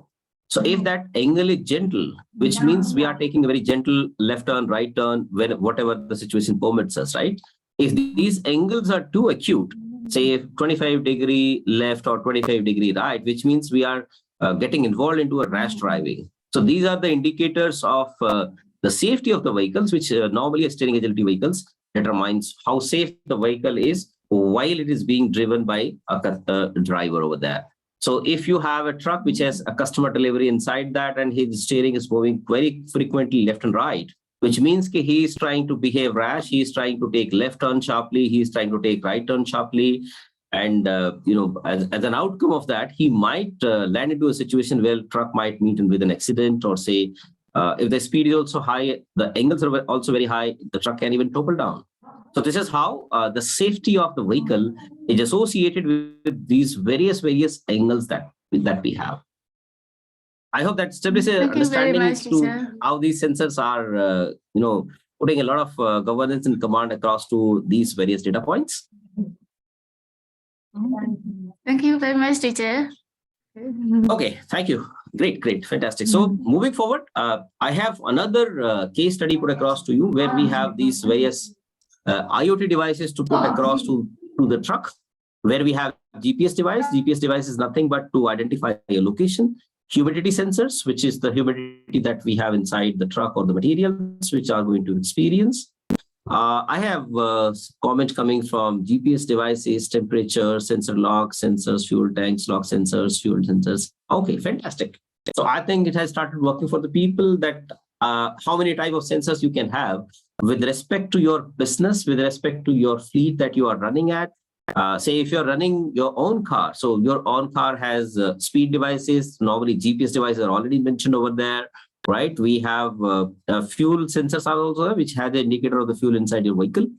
So we have already few of the sensor already built into the normal vehicles. But since we're talking about the those commercial service delivery vehicles, so since they are driven by somebody else and we have a customer's materials or say deliveries inside that, so to keep them safe and secure and to make them to reach on time, so we are going to have these various sensors to be captured around that.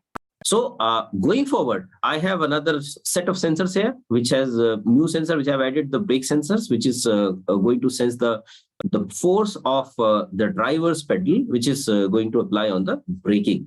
Based on that, we'll identify whether the vehicle is safe or the vehicle is unsafe. We have truck lock sensors where the door is getting detected if it is getting opened. Temperature sensors, maybe temperature might be a decisive factor for a safety of the materials, or say maybe quality deterioration. Say if the temperature is too high, it might deteriorate the quality of the goods or materials loaded inside a truck.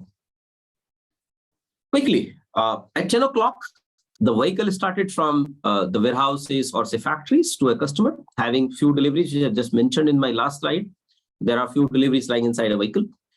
So here at 10 a.m., your screen of the computer says, these are the various data which are reflecting on our computer screens, various TMS screens or computer systems that we have. GPS device shows green, it is okay, it's working fine. Humidity sensor showing 40% humidity is there, which is also under control, working fine. So it is showing in a green color here. Temperature sensors is having 55 Fahrenheit typically, which is a normal temperature for a vehicle or say for a goods to be kept in a good condition. We have truck lock sensors, which means that off means the door is locked. The moment you open a door, the sensor will get activated. So it will be showing into a various screen as on. Then we have fuel lock sensors. It is also off, which means the fuel is fuel lid is locked. Nobody has opened that so far. We have braking sensors, which shows you a reading of 5 Newton meter, brake force, which means the driver is applying a very gentle brake, right? 5 Newton meter is a good reading about it. So that's why it is showing into a green. If you look at it, the comments here, no driving risk, which means the driver is behaving gently and there is no risk involved due to this gentle, that braking force that he is applying on the vehicle. We have fuel sensors. Fuel sensor basically identifies and measures the fuel getting injected in the vehicle, right? Which is 5 milliliter per second, which means the truck is consuming a normal fuel, which is actually been designed and defined as per the standard norms and conditions. 5 milliliter per second consumption is a normal, fuel consumption for a truck. And it will have an impact on your fuel cost, which means your fuel cost is also under control. And this is showing into a green tab. We have speed sensors, which is having 45 miles, also showing in the green tab because 45 miles, might get, taking your deliveries right on time. It might not have a delay. On the other side, it is not too heavy, too rashy also. It is not too speedy, which is going to offer a risk to a driver. Last sensor reading here, which comes at the start of the vehicle is, say, agility sensor, which means the vehicle steering is moving left and right to the tune of 15 degrees, right? Which means it's a low, it's a gentle driving, and the driver is moving the steering naturally, right? 15 degree plus minus is a very good reading, which means that gives you all indicators into the green. All indicators parameters are lying in the green, which means no risk offered so far. The system will show us that the fuel cost is going to be under control. It is showing into the green. The vehicle is likely to reach on time because it is running at 45 miles. And agility sensor also gives you a low reading, plus minus 15 degree, offers a very low risk, which means at 10 a.m., the conditioning of the vehicle shows no risk. And that's why it is shown into the green tab here. If you look at it, there has been a green strip. So that system will continue to give us that indicators whether the delivery is in green. Green means all safe, everything is under control, and we don't need to do any action. So the person who is tracking this delivery on the machine or a computer will not do anything. He'll just continue to monitor it, right? At 10:30, after 30 minutes of the travel, the data on the screen reflects like this. GPS device on, looks okay. Humidity sensors, 40% looks okay. Temperature is 75, still looks okay because this is in Fahrenheit. Truck lock sensors off, looks okay. Fuel tank sensors are off. There is no fuel leakage or say fuel is not open, not stolen away. Braking sensors, now we have a different reading here. Earlier it was 5 Newton meter, now it is 15 Newton meter, which means the driver is trying to put an extra force on braking, where that could lead to maybe a rash driving. Sudden braking might cause an accident somewhere here and there, etc.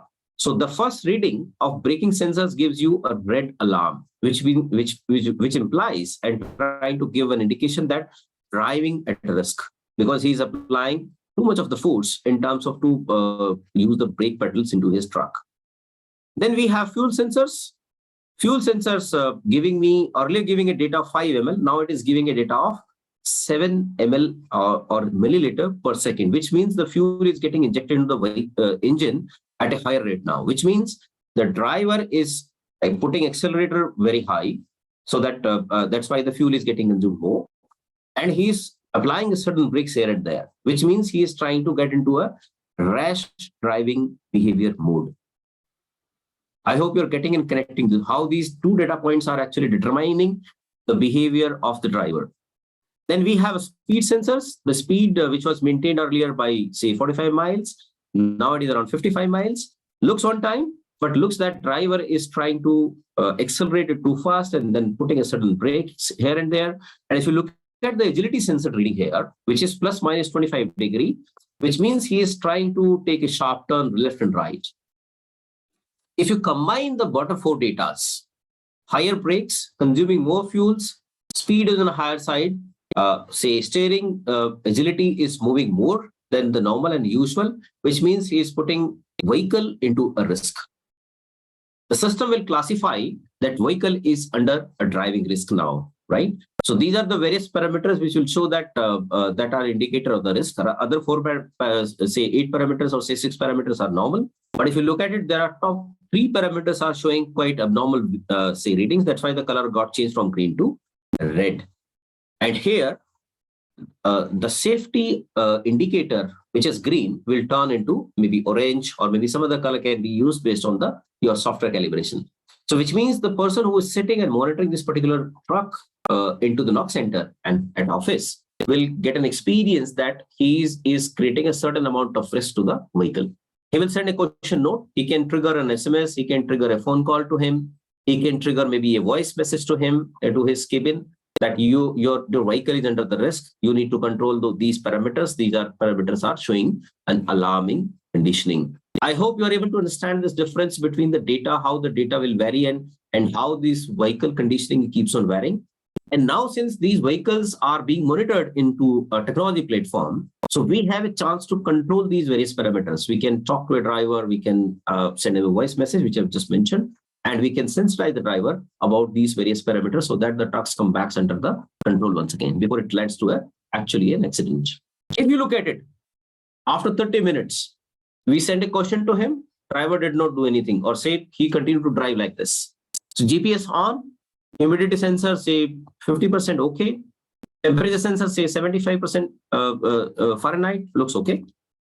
Now the lock has been opened, door has been opened, the lock sensor has got activated, which means either he is trying to make a delivery or the door got locked by mistake or maybe door locked by say intent. There could be any situation. The vehicle drawer is open. You might have a risk of having those materials stolen away or say materials falling off a truck. Maybe it might have lock might have got off because of the rash driving that he is doing.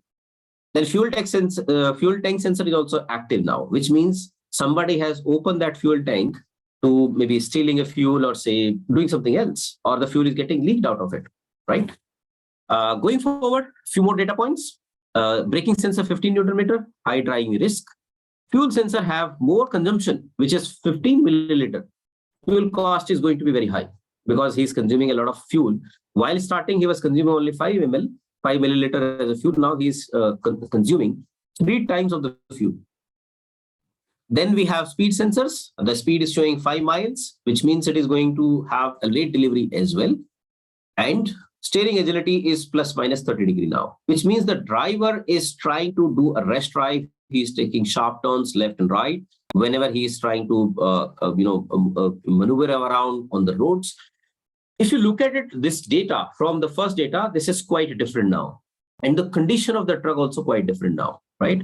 Here, the system can identify the truck in red flag zone, and to counter and to save that truck from that particular various risks, which I've just mentioned over here, through various sensors, right? Driving risk is there, fuel consumption is happening very high. There could be a case the material is under the theft or say under the dacoity, etc., because the door is open. And the truck is slowly moving also, right? It's not stationary, which means the truck is not making any delivery because it's moving. In that case, the system will identify the various risk into this particular vehicle. And to avoid that risk, we can trigger the engine immobilizer, which I mentioned that we have an engine code sensors available. We can freeze the engine or we can shut down the engine of the truck, so that we are able to save the truck from various risks, and we can identify the various local authorities or say a police about it, that this truck is under the risk, look like that there could be a theft case. Can you help us? In that case, we can save a lot of valuable materials. We can save a lot of other hazards which the truck is offering because of the various red parameters which is showing over here. We can save the life of a driver, or even there could be a situation the driver has been put under the force situation. Okay, in that case, the trigger can happen maybe in case of engine immobilizer. Truck can be frozen down. It can be put down to a side lanes of the road, and it can be we can inform the local police or enforcement agencies to take care of the vehicle of the truck, so that the people or materials can be saved across. Moving on to 1130. Another parameter of say we stopped this truck, and then thereafter we spoke to the driver, and he requests that I want to continue my delivery once again. I have checked everything. Everything is fine now. So the moment he is starting the truck once again, so at 11:30 the new data comes in, where we have the upper 3 data points looks okay. Door is closed now. He has resealed the door again and put the sensor on that, but still the fuel sensor is on. Right? There could be a fuel leakage, or which he might not be aware of that, or he may not be able to fix it up. Braking sensor shows gentle now, 5 Newton meters. The vehicle fuel sensor saying 4.5 ml, which again a gentle indicator that he is trying to drive very gently now. Speed sensors showing 55 miles, looks that driver is on the right track, and the agility sensors is saying 10% plus minus. Right? So angle of the steering is plus minus 10 degrees. So in that case, look to be a risk-free delivery now, because we have fixed all the problems that we have received under the data points at 11 o'clock. Then thereafter, we control and put the truck back onto the various control parameters, and the driver have started behaving and trying to take it further for the deliveries. No action required. Let the truck fly away, however it is flying. And on the 12 o'clock, another data parameter comes in. Right? These are all continuous data parameters which keeps on reflecting. Here, I have kept the interval for half an hour and 30 minutes purposely, so that we understand that the delivery coverage is slightly on a larger time scale. But if you look at it, these sensors do have capability to radiate the data by every 30 seconds or maybe every minute. So whenever we have a real-time tracking of data happening, so that the screen continues to reflect or say refresh like this, which you are seeing on that now, in every minute, every 30 seconds, depending upon how we want to track the data. The moment we do it 15-minute refresh cycle or say 10 seconds refresh cycle, the amount of the data which these systems will radiate will be very high. In that case, the server storage or say the hardware capacity we need to build in should be very high.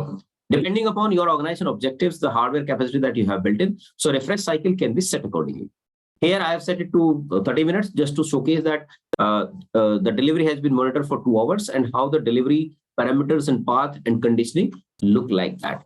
12 o'clock parameter shows that out of 9 parameters, 3-4 are again in red.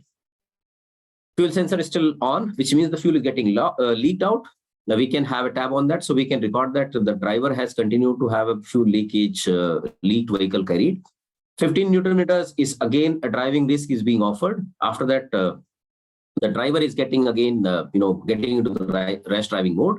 We have 50 fuel sensor says 20 milliliters per second is the fuel consumption. It will consume a very heavy fuel, which means the truck is going to cost a lot for us. Driving speed is on 55 miles, which means showing on time, and the steering agility vehicle says 30 degree plus minus. In that case, at 12 o'clock also, the vehicle is under the threat perception, under the risk and under the hazard. And based on that, the driver's behavior is also getting identified. If you look at it, this strip in the bottom side, where we have 2 greens, we have 2 oranges, and we have 1 red, which means we can classify whether the driver needs a training, he needs to be, say, upgraded, or we need to do something else with the driver, so that these trucks does not fall into the various challenge and situation time and again whenever we want to, give him a job and one more time. So this is how this gives you the overall snapshot of the delivery controls, how the delivery parameters look like, how they're moving, what time we need to take some action, and the overall tracking of the vehicle, of the consignment can also be put across into a single line like this. Based on that, these parameters can be analyzed maybe on a weekly basis or a monthly basis, how the deliveries have been, how safe they have been, how the driver's behavior and people's behavior have been, because they are responsible for a lot of risk inside that. So based on that, we can detect the various risk and various parameters can be put across. Okay, I have a question from Nawame. Steering agility sensor plus minus 30 degree, it's a situation is a high risk. Is SAS is very challenges. Can you explain me SAS? Acceleration is very. Okay, so plus minus 30 degree, plus minus 30 degree is a pretty high and very risky situation for any vehicle. tomorrow or this evening when you go out, right? You try to put your car steering 30° plus and minus. You will see how the car will behave. You will identify how risk it is offering. So if you're driving, say 30 miles or say 40 miles, and if you put your car steering 30° either of the side, the car will come almost about a topple side, topple situation. It may topple down. So this is how the various these angles and steering angles are going to have an indicator how safe we are driving and how safe the vehicle is actually, right? So based on that, if the truck, say for example, if the vehicle speed is 5 miles and if it is taking 30° or say 45° left and right, so in that case, there could be another interpretation to it, which means that he may be gentle because the speed is 5 miles only.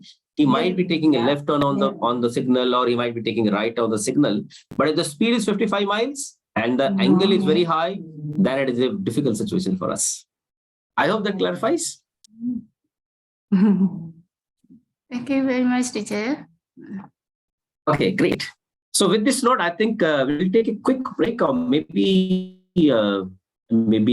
for say 10 minutes. I'll come back. We'll have a discussion continued further once we come back. If that sounds good. Okay. So Dr. Shikha, can we take a quick break for maybe 10 minutes and we'll refresh back and come back again? Yes, teacher. We are playing Okay, here. great. Sounds good. Sounds good. So we'll come back after 10 minutes, having a quick break, and then we'll continue our discussion here. Thank you so much. Okay. Thank you, teacher.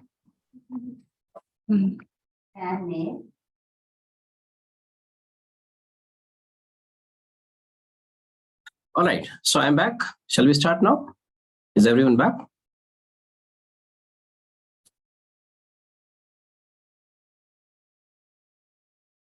Okay. Dr. Shikha, am I audible to you? Yeah, yes. Great. Okay. So I hope all the participants are back now. So we'll continue from here where we left last. In this quick session, I'll talk about more on technology side, what all is available or with us, which we can quickly implement across and put those various process systems and various trackability and those traceability analysis of data. Based on that, we can identify the various risks, how much the cost is going to be, etc., on the various parameters. Today, in this session, I'm going to quickly talk about digital twins. I am sure you would have heard these words, because every third person is talking about these three words together. Anybody who is aware of those terms called digital twin, and what is your understanding? If that would be really good for me to hear from your side first before I go for that. Anyone from the audience side can come forward and share if they have heard digital twins. What is what is implied to? What is the basic understanding of these digital twins? Can I go to Camellia? Can I reach out to somebody else in this case? Can I go to Fatima or any other participants who can come forward and share? Have they heard the term called digital twins?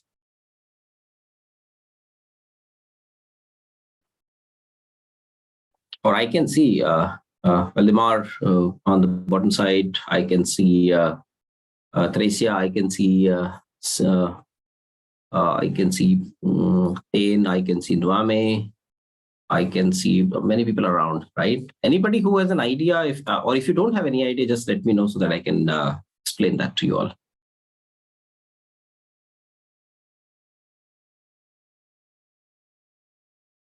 Anyone who has an idea? What is this word even? Who has heard this word called digital twins? Okay, looks people are not aware of that. Okay, so how do you feel, if I have to ask a question, how do you feel that if you can see your house operating, how the house look like, which fan is running, which light is on, though we can see it, we can have that sensors available in today's time, which can give you an idea that I have 5 switches on in my house, I have fan running on, or say the air conditioning is working, whatever it is. Apart from that, we have cameras put across so that we can have good visualization of houses and all. So how do you, feel? What is your experience if your warehouse starts coming to your screen? If your factory, where you say you may be a factory manager, so wherever you are, if your factory starts reflecting, real-time movement start reflecting on your screen, how do you see? If your factory starts reporting back to you, as of now, we are reporting back to factories. We are going over there, sitting in the factories, looking at the process physically, right? Where we have physical ecosystem, machines are working over there, people working over there, equipments are working there, right? So how do you feel that if the machine starts reporting back to you in the morning? You're sitting at your home and the factory is reporting back to you that, yes, now I'm ready to go, say, these processes are ready to get started off, or these processes are, these are open orders for you. These are the open orders which we need to process today. These are the orders which have been rejected yesterday. We need to reprocess them today. So if you get this kind of a dashboard onto your screen, how do you feel about it? As of now, we are reaching out to these machines, we're reaching out factories, offices, and then we are trying to dig out the data. And then we identify what we need to do. What if the machine is telling back to us that this needs to be done? We have not done that yesterday. So if you look at it in these pictures, so I have shown you a replica of a physical system versus the digital system. If you look at the left side also, if you look at the right side also. And right side, on this right side picture, if you look at it, the left side of the right side picture, it shows you there is a real-time pipeline here, there's a motor here, or there are the various fluids are flowing into this. So if we capture the various type of sensor over there, if we equip these machines and pipelines through various sensors, so in that case, it will become an X-ray image of that particular, say, pipeline, which can reflect to my machine. I can see how many pipelines are active, how many motors are running, what is the fluid inside that, what is the speed of the fluid running through these various pipes and motors, etc. So in that case, typically a digital twin is referred to a digital replica of a physical ecosystem, whether you have a truck running around, whether you have a ship running around, or say a ship traveling in a sea, whether you have a factory working, whether you have a refinery in your respective geographies, or you have anything else. As of now, we do not have any digital image or say X-ray image of real-time working. We can have photographs, but that does not show how many people are working in warehouse, how many bays are active, how many robots are working, or say, what is the space utilization sitting from the remote? What is the space utilization of your various warehouses and all? We do not have these facilities as of now. We are primarily working on a manual system, believing on a manual system, going over there and checking it out. However, certain operational tasks which I was just trying to explain you, tracking of a delivery, or say tracking of the overall health and cost of a delivery, that capabilities we have slowly developed. Going forward, if you look at it, using the same IoT network infrastructure, which I mentioned you that through a cost modeling as well and through a delivery tracking model as well. So same IoT infrastructure needed to be mapped to a 3D dimensional design, which is digital in nature, to a software where we can actually create the digital replica of that real-time operational site, whatever the nature is, and then we will be able to see real-time operations, how it is working out to be. And this we can do sitting from the remote, or say you can control 5 factories together because you are a single person. So either you need to go the factories one by one in conventional model as of now, but when we have a digital twin, so we can simply have a screen put across together, and we can see how each factory is performing, how each facility is working. What is the throughput of each facilities? How many operations are working in there? How many people are working? How many machines are working? So this is basically to scale up the operations tomorrow and to identify a right process to be done or not to be done. And moreover, it's just not a descriptive side. You can simply put a command from your computer keyboard if you want to shut down a machine, if you want to shut down air conditioning, if you want to do anything else. So digital twin is not only just a pictorial or say maybe a video format of your real-time operations, but it also gives you a lot of capabilities to control your operations. You want to say, for example, give instruction to a warehouse worker, right, who is working into maybe some warehouses. And if you feel that there has been a risk for him, you can simply fire a command to him. It will straight away reach out to his maybe mobile device or something like that, so that he gets alert of the situation, environment, or whatsoever it is. So there has been numerous applications are likely to take place in maybe a couple of years down the line when we are able to create these various digital replicas of the operational side. Digital twin precisely talks about two components. One is the BIM, which is building information modeling. This basically is a combination of a software which has CAD/CAM inside that, so that you can create the 3D or say multiple D designs of your process, warehouse, or say whatever you want to build inside that. And the second component here is the IoTs. IoTs we have already talked about in my previous session, and we have Internet of Things. IoTs are the primary information drivers. They will capture the respective information from each and every corner which you want to capture at, and they will feed this information to that BIM, where the BIM will continue to trigger. It will continue to have that replica or say representation changes based on whatever the actual information is happening. Say, for example, in this, if you can look at this picture on the right side. So there are two motors here. One motor, say, for example, is not running, another is running. So based on that, IoT will give you that data, whether the motor is consuming electricity, one is not consuming. So you have that data through IoT sensors, which have electrical data. Then you might have the fluid passing through these pipelines, or say through that could be have a fluid sensor or throughput sensor, or maybe the volume sensors of these various. So you can understand which motor is working how much, which motor is consuming how much electricity, what is the temperature of a motor, what is, say, for example, is the rotation of a motor. And based on that, you can identify whether the motor A is working perfectly fine or it's not working perfectly fine, based on these various parameters which I've just mentioned to you. But this is not only a knowledge that we gain from these digital replicas, but also we can give a command to the motor. We can say if the motor throughput is low, and we can increase, say, for example, the rotation of a motor, we can increase the motor processing capacity. We can even shut down the motor if the motor is under the risk. Temperature is too high, electricity is being supplied is maybe higher side on the ampere. So in that case, you can put a command from your screen to shut down that motor to save the losses. Because if the motor is getting down or it is getting burned, in that case, the entire operation will come to a standstill. So this is how the basic understanding of IoT is looking like. And we are trying to map all those supply chain or say factory operations, warehouse operations, or even your fleet operations to put on to the various twin models, so that you are able to not only do it tracking and tracing, but also to identify how the operations are happening, how these various factory setups are working, how the ship is moving, say what condition the ship is going through, etc. Based on that, you can not only get a real-time information, but also you have a command to be fire back to save those various business interests out of that.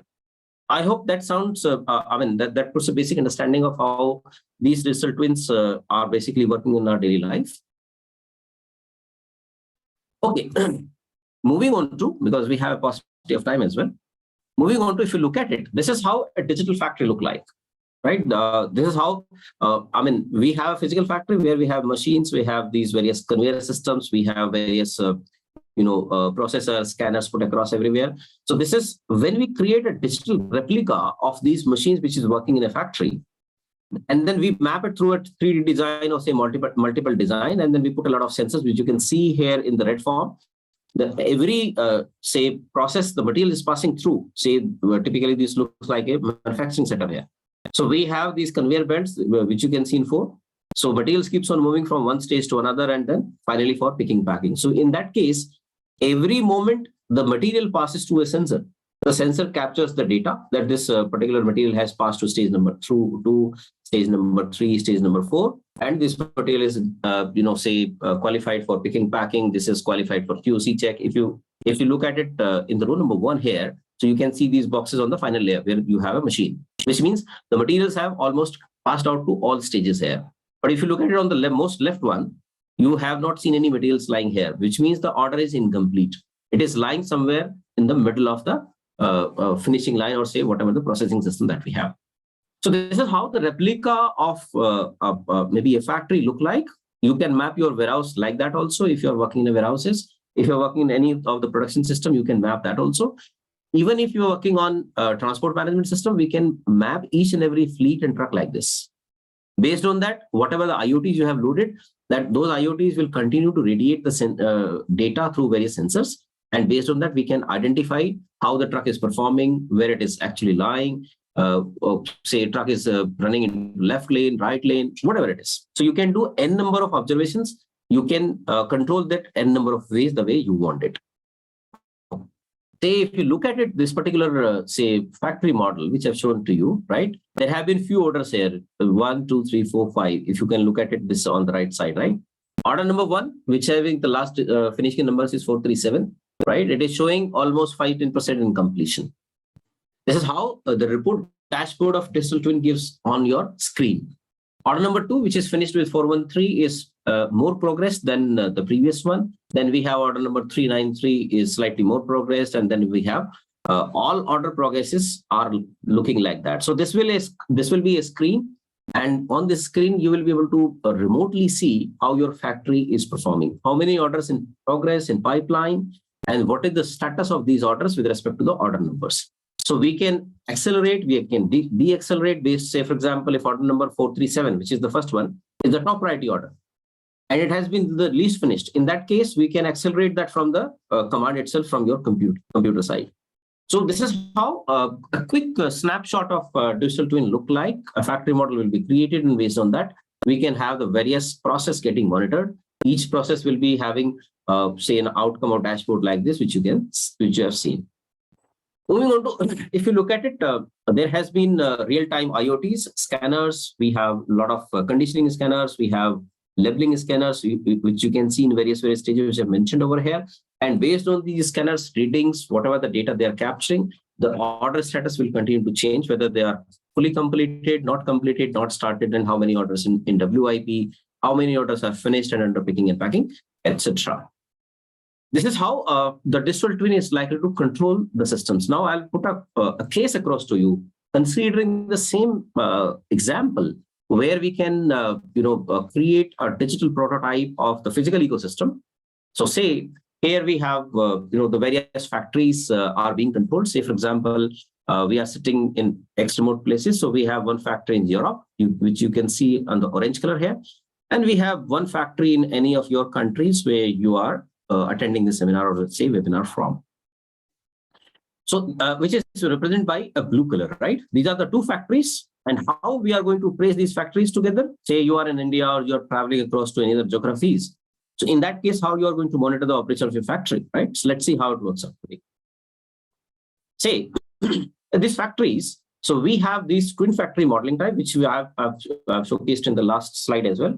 So the recent orders, if you look at it, there's the list of recent orders over here. If you can see the cursor of my mouse, there are 4 orders lying over here. And if you look at the overall summary of the factory operations, right, efficiency of the factory is 93.9%, which means whatever the process has been configured, they are working quite efficiently. Efficiency can be measured in various parameters. One is maybe your throughput or output of factory, maybe energy consumption, maybe your, say, manpower utilization, maybe your factory yield. There could be a number of parameters on which the efficiency can be measured. So based on the respective measurement that you want to put across, so you can monitor it from the report. That 93.93 is the overall efficiency of a factory in terms of order processing, etc. is concerned. Total open orders are 54 here, which you can show, which you can see as a summary sheet, and the reliability. Anyone understand how the reliability, is differing from the efficiency? Anyone from the audience side? Can I ask you a question back, if you allow me? Can I ask 2 questions to George or Ken or say Nwame? Anybody? What is the difference between efficiency and the reliability here? Reliability shown in this particular deck here is 92.6%. So how do we refer to this reliability and what this number means? Anyone? Maybe I can give it a try. We're saying 93.3 efficiency. Right. It means that the production is it's going well and efficient. Perfect. When you check the numbers in terms of reliability, and then you ask questions like, how reliable is this? for instance, for how long can we continue at this level of 49.3? Or there is Fantastic. risk. Fantastic interpretation, Ian. Congratulations to you. You have perfectly dotted it. Reliability means the efficiency or other parameters which these indicators are showing, and it is likely to maintain the factory like this one. Factory is not likely to have a radiate another data, say next 1 hour, right? Factory is reliable. It is likely to operate the way it is operating, right? This could have this basically a probability of all machines to work perfectly fine that as they are working as of now, all processes to work as fine as they're working as of now, and maybe all outputs or say all critical parameters of a factory to continue to perform as they have been designed and defined for. And the probability of that is 92.6%, which means almost sure that factory will continue to operate as standard. Perfect answer. All right. So this is how you can, in a fraction of a second, you can identify how our factories, warehouses, or say maybe some whatever setup that we are working into, how good they are working, or how what is the likelihood that they will continue to operate like that. If say efficiency is 94% and the reliability is say 60%, which means we are having a probability in next 1 hour or say next few hours of operations, any of the machines, any of these parameters are not going to perform as they have been designed and defined for. If we are a human being, right? If we are a human being, we go to a factory, we keep on checking the machines, we keep on doing all those surveyors as a supervisor, but we still have that gut, only a human feeling to be done that everything is working fine or everything is not working fine. But that is not a data-driven approach. Here, I am talking about a data-driven, because all these parameters are IoT sensor-based data. Whatever the machine is radiating data, based on that, these efficiencies, reliabilities, or say speed, or say velocity, or say swiftness of the operations is determined on the purely based on the data. So this is the difference between the conventional system that we have as of now and the future system that is going to take place. Many of the organizations have already done it. And as I mentioned that Tier 1 organization, top of the class, has already initiated these things to happen across, because they have a lot of scalability, they have international operations, they have multi-country factories or say operations running up, they have so many shipments running around, right? So they need to capture everything on a digital format and structure so that they are able to control the operations to its required level. So these are the order numbers. You can see that order number is confirmed. This order number is confirmed. The order number 3, which is ending with 9162, is in progress, and so on and so forth. So you have a lot of every order. You have a lot of those parameters to be identified. The moment you click any of the order number, you will identify which stage, which process it is into, whether it is on time, whether it is late, delayed, or whatsoever. So this is actually going to help us, and this is going to unfreeze that potential of that 60% of the time that we consume in reading these data manually. But these systems are creating these data to be thrown us to automatically. So in that case, we are not wasting our time to analyze these various data points, going manually here and there, collecting the data points here and there, and we are able to focus if any late order is happening, if efficiency is falling down, or if the reliability is falling down. The moment reliability is falling down, and this indicator shows that on the lower side, the moment you click, further click onto this, so you will get a microscopic view of the reliability as well. Which process, which bay, which assembly line, which machine line, which type of machine is not performing up to the mark, which can be a bottleneck for you to have that reliability to go down. So in that case, you will continue to have that microscopic visibility across a click only. In that case, you can immediately instruct someone locally over there that this machine is likely to go down. This machine is creating a bottleneck. So please improve this machine's efficiency or fix up whatever the problem that you have. Or say, for example, if the system is showing that a machine is working in a particular sequence line, a machine is likely to get burnt because it is radiating extraordinary heating. Their vibration sensors are there. It is vibrating a lot. Right? Based on these parameters, you can simply put a button from your keyboard and you can shut down the machine till the time maintenance is done. and facing a situation that machine is actually down, and now assembly line is down. So that system gives you a lot of scalability and a lot of visibility to one, identify where the bottleneck is happening, to fix it up quickly because it gives you the command to operate as well. And also it gives you that entire, the predictability. How many orders are going to ship today? Based on that, we can identify what is the fleet required, how much capacity of the transportation is required, etc. So you can have all those subsequent and further planning the moment you click the button. As of now, we are doing it conventional and we are making a lot of errors, etc. That all is on live. So this is what I want to showcase you. On the contrary, how this technology is trying to help us out so that we can freeze or unfreeze that bandwidth, which we are actually consuming into a lot of operational or say tactical tasks that we perform in a daily life. Going forward, if you look at it, another dashboard shows there has been a shipment is moving around. Say from your country, it has gone to say it's going to Australia, for example, if you look at it. So in that case, I will showcase you one more case study over here, how this container will be tracked or say how the conditioning of the container is tracked. So if you look at it, the container has been tracked here. So the humidity shows 60.7%, which looks on the higher side typically if you look at it from that point of view.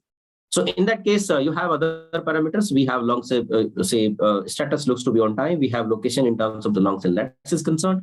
We have temperature mentioned over here, as I mentioned my case study, last case study as well. And we have the vibrations here, right? While container is moving on the ship, vibrations, temperatures, humidities, or maybe fumes or air conditioning is very important because these containers are all in open. They are not protected anywhere and they carry a huge amount of risk from these weather conditioning. If you have a high amount of vibration, in that case, the container can slip here and there. Container can damage also, right? If one container slips from the original position, it can actually damage 3 others. So these are the various applications where we face a lot of challenges as of now. And my next case, I think, would be the base built on the based on that only. How we are going to track a container based on these various parameters using IoTs, using those digital modeling. And based on that, we will be able to identify whether the container will reach safe, it will not reach safe, or it has a damage inside that. We need to do some say repair work on that, etc. And that all data. In current time, we are actually seeing this data when we open a container. We identify that there has been damage inside that, there has been challenges, we need to do this picking, packing, and we lose a lot of important time. How we make these models to be predictive, right? While traveling in the sea, how we can identify that these containers are likely to get damaged. This is the extent of damage and this is the probability or nature of damage, whether it is a moisture is a problem, or temperature has been a problem, or say vibration has been a problem for us. So putting all these containers, if it's not happening as of now, to be honest with, these are the technology which are going to work 5-7 years down the line. So these are there are going to be a predictable models for each and every container. Based on that, they will be able to identify the timeliness, they will be able to identify the hazards, probable risk inside that.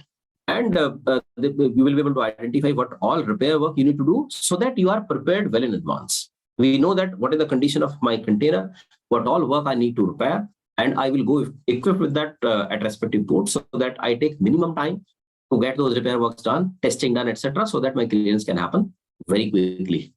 So my next case study, I think these are, you can see the all sea routes available possibly for sea trades now. So I'm going to put a container inside that, right?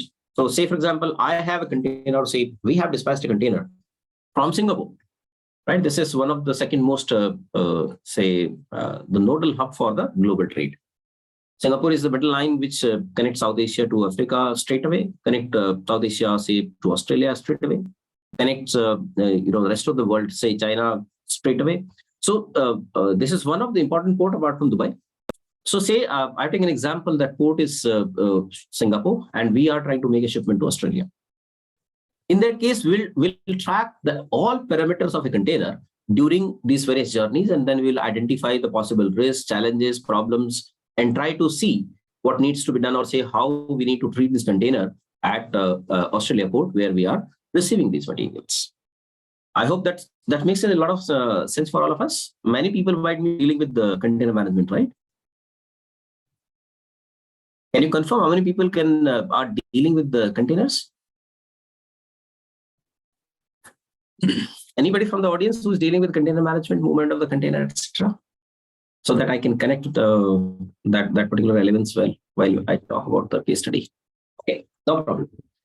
So if you're dealing with any of the export-import processes, so I'm sure you'll be having that container management to be done, where the containers availability, tracking, tracing, or say getting stuffing, destuffing, and doing various various testing on the products before it gets cleared off into the respective countries. So I'll try to figure out a case study around those parameters so that we are having a better idea and view how these technologies are going to work for us in tomorrow. See here, I have created a case, right, where we have a merchandise shipment. Merchandise shipment is basically belong to a clothing category. The origination point is Singapore, and the destination port is Headland, Australia. Typically, this is how it looked like. So we are going to use that IoT network for that, because IoTs are the primary source of sensors where a lot of data is going to be radiated back.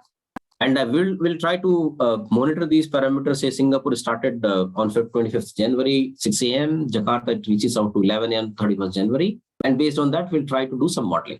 I will try to model these numbers, how these numbers look like. Based on this data, we have the various IoT sensors to be put across.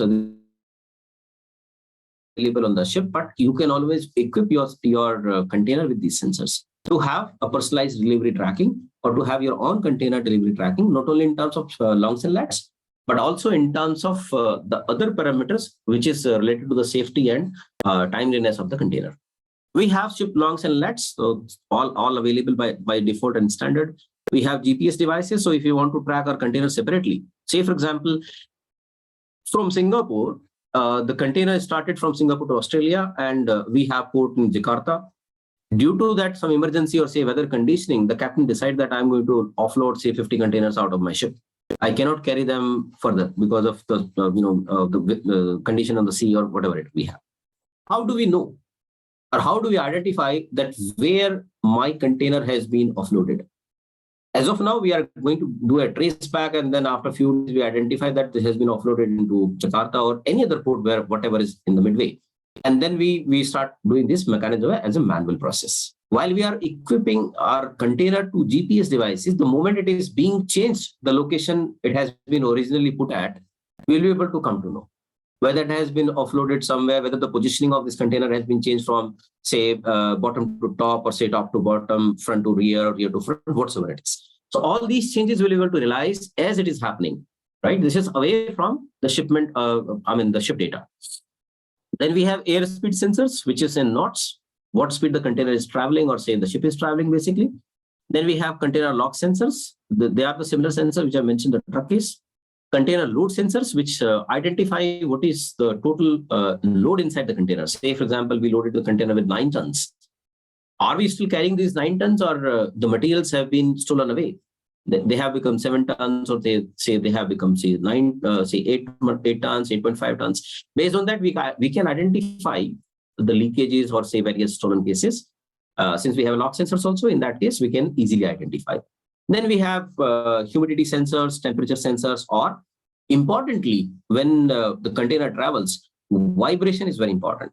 Because when the ship travels across the different conditioning or say a different angle of attacks in terms of the water is concerned, so different type of vibrations comes across to the container. And these vibrations are generally passed out because they're all metal bodies, are passed out to your materials as well. Say if you have electronics items, you have say glass items, fragile items. In that case, vibration can be a trouble. It can damage your products. It can actually break your products. And these products can become say non-saleable, no use once we receive them at a port. So this is where keeping all these sensitivities, I've put these numbers and these sensor type. You can always configure it with respect to your business cases. Let's have a reading, say at Singapore, when container left Singapore at 6 a.m., we can have that reading, say longs and lat is 1.1.29027, etc., whatever the reading you have. GPS devices are on, which means GPS is active. It's going to continue. It's going to trace the container. Airspeed is 5 knots. Container lock sensors are locked. Say load sensor says 9 tons. Materials lying inside that. Humidity sensor say 45%. Temperature is 65 Fahrenheit and vibration sensor says 50 hertz, which looks to be a normal conditioning here, which means everything is under control, everything as per the standard definition that we have, right? At Jakarta, right, it is having the first halt, right? If you can see that. The long inlets are already there, so we can verify that this is Jakarta port. The ship is actually sailing at, or say standing at. We have GPS devices on. Airspeed is say 14 miles. This airspeed is not the ship speed. Airspeed is basically on which the air is hitting the container actually in a static position. Then we have container lock sensor. It is locked, which means it is safe. Air high speed has gone slightly above that from 5 nautical miles to 14. Oh, I have a comment here. Sorry, I have to leave. Okay, no problem, comment. No problem, say Camelia. You can always have that recording session to be taken from the console so that you can go through that later on. We have Thank locks and yeah, thank you so much. We have load sensors which shows 9 tons here and which shows 9 tons here also. Looks okay, everything is looking fine. In that case, if you look at the parameter which have the first change here is the humidity sensors, 45 degrees here. 45% is here, right? Reaching at Jakarta, it has become to 90, right? Anybody who's able to identify this change, what is the impact or what is likely to be the impact? 45 to 90% humidity. Anyone? I have Trishna, I have Sine here with me, I have Tain here with me, Imami. Anybody who would like to give it a try? I mean, if you can read this data and explain it. Sir, please tell me about this condition is container load sensor and container load sensor. This is not really, I understand. Load sensor is put. These sensors are radiating. Yes, these sensors are actually putting the data which is they have been designed for, which means if the humidity has gone up from 45 degree or 45% to 90%, which means we have a lot of moisture in the air on which the materials are exposed to, right? So if we have chemicals, if we have food grade items, if we have electronics, if we have say merchandise, they are likely to get deteriorated in higher humidity conditions. They may not remain as good as they were. Thank you, teacher. Yeah, there is a huge change. So It should be considered. Mr. Paran, Yeah, please. can I ask a question? Yeah, please go ahead. Ask questions as many you can. Okay, so it is not so many things to consider here. We are not so. I'm not familiar with this. So my clarification here is it's because of the season of the recipient country, or otherwise it because of the condition of the container. Why the percentage of humidity is so high between these two situations? This is my question to you. Okay, these conditions can change on multiple parameters. One is the real humidity, climatic condition in that country where the ship is as of now may be bad, not that great as we are assuming. There could be another thing that ship might have experienced, some fluctuations. So water might have got inside the container, or say you might have that humidity pass through the containers if the containers are not properly sealed through. Or there could be a situation that your container, say, has been put on the downside and where the water seepage is likely to be more as compared to the topside containers. And the shipping company might not have taken care of that, whether the container has to be kept, which type of container has to be kept on the bottom, which has to be kept on the top side to avoid from the weather conditioning. Many times, these shipping companies do protect these containers to put on the bottom side because the air exposure in the bottom side is the minimum, and your all expose of say humidity, temperatures is also likely to be minimum. But if you look at it on the contrary, if a ship is having any water getting into this say ship, in that case they are coming directly in contact to the seawater. That will have more rippling effect as compared to the moisture that we have. So we can have multiple reasons to it. And based on that, we can identify where these conditions are getting deteriorated and what we should do now before we actually receive a container in Australia in a bad condition.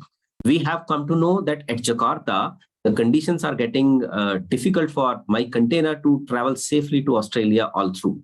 So this is where I can proactively identify what should I do. Shall I offload my container at Jakarta because it has gone to a poor condition, or shall I continue to have it to Australia, or I'm going to have some ramification at Australia port to do those reconditioning back to before I go for a clearance and product sale in Australia. So these are the various things that we are going to capture out of these various parameters that we are going to capture from these various IoT devices. I hope that clarifies. Yes, Mr. Thank you. Okay, great. Sounds good. So this makes more interesting. I've got one comment, which is it's more. Please go ahead.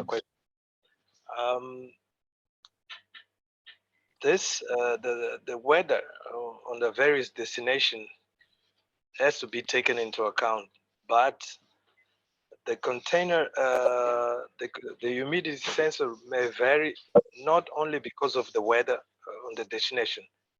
It may vary because of other issues, right? There are so many. Yes, handling is one of the challenge. Positioning of the container is challenge, or maybe vibration, movement of the containers moving from original place to move to some other place. There have been so many challenges put across to it. Okay, fantastic. Thanks. Okay, great. Sounds good. I think this sounds more interesting. As we are connecting into the real time business, right? So we have one sensitive data which is going to alarm us. Is one the humidity which has gone from 45% to 90%. Then we are having a temperature sensor here, right? The Singapore temperature was 65 degrees Fahrenheit when we started the consignment act, and now we are at 105. This could be due to actual weather in Jakarta, or this could be maybe the positioning of the container, or maybe something else, right? Or there could be maybe some chemical inside that which has a reaction, or which is creating a heating effect inside that. There could be anything around, but sensor is telling us this data. This data will give us some kind of indications that there is likely to be some problem, there is a challenge, there is something else, what we are going to have it, right? In that case, the third sensor which I have put here, we can put a number of sensors as per the business that we have, but I just put for a basic understanding. We have vibration sensors here, which has a normal range vibrations 50 hertz while the ship started at, and now I'm going to have 85 hertz, which means the all critical parameters for this container, except the container is safe in terms of the total load is impacted, the door has not been opened so far, etc.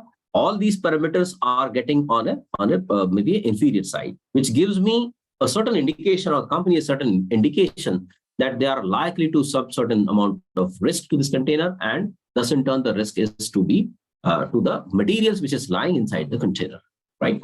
So based on these, we can have a number of data. As I mentioned that to make the case simplified, I've just kept that to a simplicity so that we are able to identify that this is how the data point look like. These sensors have a capability to radiate the data maybe every 30 seconds or 15 seconds as well, right? So in that case, depending upon the kind of a modeling that we have, so based on these two data points, we can compute something around it. What is going to happen as a part of the predictive side? As I mentioned that we are going to have a lot of predictive modeling coming up in next 2 to 5 years down the line. Say, based on that, the differential between longs and lats, the ship is likely to be on time, arrival on time, because the moment you want to compute whether it is going to be on time or late, so the basic calculation is the rate of this change of those longs and lats, which you can see here under Singapore and under Jakarta as well. So we can have thousands of data points coming in between these 2 points, which will show us the rate of the change of the longs and lats. Based on that, rate of the change of longs and lats, we can identify what time it will reach out to Australia Headland Port, because we have the longs and lat for Australia Head Port as well. So based on that, the first prediction can come to the system is that it is coming on time. The company can give this information, or tomorrow when I'm saying that we are going to be the part of that ecosystem where we can trace our delivery by ourselves. That is predominantly likely to be on a blockchain, which is going to be a future site. So in that case, I can log into my, say, account number, say, customer ID, which I have, or I can put an order number into that system. I can identify that materials are likely to be on time at Australia. How much time it is going to take further? It shows that it is 115 hours, right? Say airspeed was 5 nautical miles earlier. Now it has gone to 14 nautical miles, but it is still on time. Looks like to be on time arrival, but the time has increased from 115 hours to maybe 120 hours because the airspeed has gone from 5 to 14. In that case, there could be some impact, smaller amount of impact here and there in terms of the overall speed of the ship, but still that is under control. So we have these two parameters that it is likely to be on time, maybe on the same day, but maybe a couple of hours here and there, it could be a possibility. So in that case, we can prepare ourselves whether the materials is coming to me in the morning, or it is coming to me in evening, or it is coming in the night. Based on that, I can prepare myself in terms of having the CHA appointment done, or say my clearance partner to be appointed. I can prepare say for those basic clearance processes, testing to be done, performance testing to be done, due to file. So I can prepare myself, or say organization can prepare themselves in terms of how they are supposed to perform. If you look at it, why I'm talking about this point is that if you look at it, any conventional process that we have, the moment ship is actually hanging over, then you get information that ship has arrived. Then we start rushing around here, appointing a CHA, identifying, making breach over there, doing loading, offloading as per the Incoterms that we have. Based on that, the container by the time is actually lying into the stockyard of that particular port. Typically, 24 hours is being offered by the port as a free storage services. But if you are not able to clear that within 24 hours, in that case, we have to pay port charges. So to avoid that port charges beyond 24 hours, if we proactively understand what we need to do, what all tests we need to perform, what all documentation we need to go. So if we are able to do all these activities as a proactive ones, that gives you a lot of space for us to operate proactively and plan proactively, will save us a lot of valuable hours and thus valuable dollars in terms of the airport charges that we are going to incur on the otherwise case. Here, third point says that the storage is going to be 9 tons. It's perfectly fine. There is no shortage because the materials are likely to be 9 tons only. Now we are talking about certain parameters which have deviated from the standards, right? We are likely to have quality risk. And that quality risk could be moisturous material because the humidity has gone from 45% to 90%. This is a parameter which is going to show on a downside. Another challenge that we are going to have, the quality risk maybe not variable because the temperature sensor says 105 degree and the humidity says 90%. So if you combine together, these merchandise or materials or variables may not be variable. These conditions might have deteriorated to an extent that we are not able to sell them directly, or say we are not able to do anything before we do some rework on that. In terms of the vibration sensor data says there could be a risk to the damage. And that risk could be damage of your packaging, primary packaging or secondary packaging. So in that case, we understand that what we need to do. We have action plan coming up as of now. The moment we ascertain the nature of the risk or maybe the type of the risk that it has, and based on that, we can simply make a quick chart plan. Say in timing, we don't have to do anything. It's coming on time, right? For timing, arrival, shortage, weight load, etc., everything looks fine. For first, say humidity risk that we had a moisturous material coming in, so we can align a process for read-write testing, right? These are all test available or facilities available inside the normally inside these ports to conduct all these. Or we can identify, we can appoint any third party to do a read-write testing for a material so that we can sell it to further markets or wherever we have intended to go for. Second risk we have is say it doesn't become variable. So in that case, we can do an expansion test where the thread will be tested on expansion, whether it has the same resilience or whether it has the same say rebound capabilities, because I'm talking about merchandise here. So we have to talk in that context. So it has expansion test, or say how much the material or say thread is getting expanded, or it is coming back or rebounded back, or it is not rebounding back. So these expansion tests can be done to ascertain that despite having a moisture and a material traveling under high temperature, whether this is a good or this is bad, or we need to retreat that material, something like that. Third thing which I've mentioned here is that vibration sensor give me that packing might be damaged. You might you have a container which has a lot of vibration inside that. Due to that vibration inside the container, you might be having a lot of damage on the packing side. Primary packing or say secondary packing or individual packing can also get damaged. So to have that cleared and to send to primary market to make it shippable to further destination, we can do a packing test, which normally call it as a stress burst test, where we are having those primary containers or say those paper-based containers or say those plywood containers, etc., etc. They can go through a stress test that will give us an idea that these are still workable or we need to change packing or what we need to do to make sure that we are further selling it across. So these are the few case studies which I brought for you all during these quick hours that I had.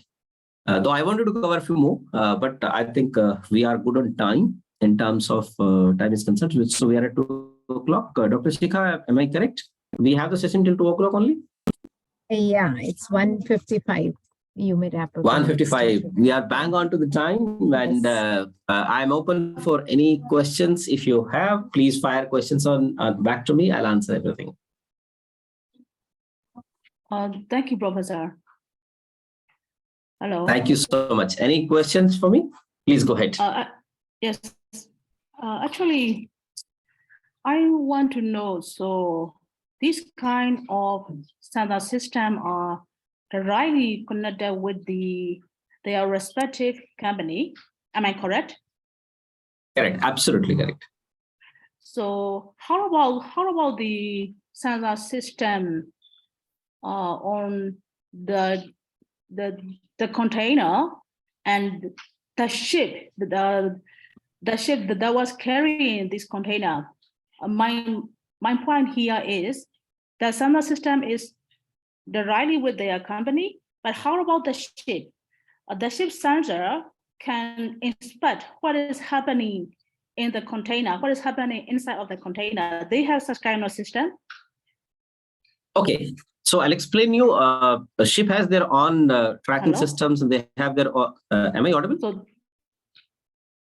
Am I audible, Dr. Shikha? Yes, yes. Okay, great. So while we talk about specifically the international shipping, so ship has their own IoT infrastructure, which has the longs and lat speed devices, weather conditioning, everything is there inside that.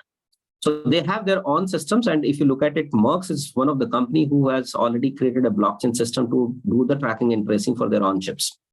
So they have their own isolated systems where they are doing all these tracking and tracing. Now the question comes in, if you load your own, subject matter based sensor systems to track your own containers and its conditioning, in that case, of course, we need to inform the shipping companies that we are loading these extra sensors. These are the requisites for my business because I want to do the healthy tracking and tracing of these containers.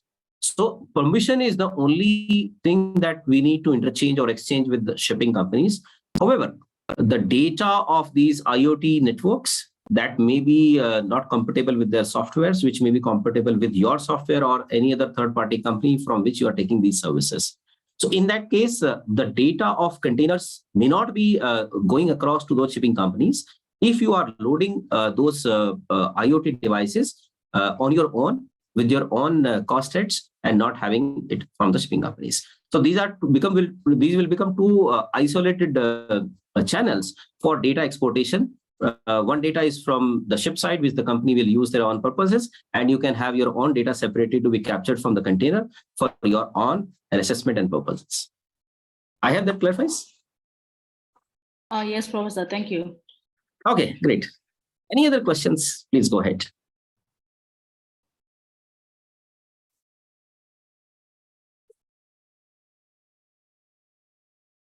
I think Nivame has asked me a few questions, so fantastic to hear from you. And Terisha, if I can ask you if you have any questions or any of the partner have any questions, please feel free to ask me. Let's set this freedom across. If you have any questions post the session as well, I'm sure all channels are available to come back to us in terms of the post-session questions as well.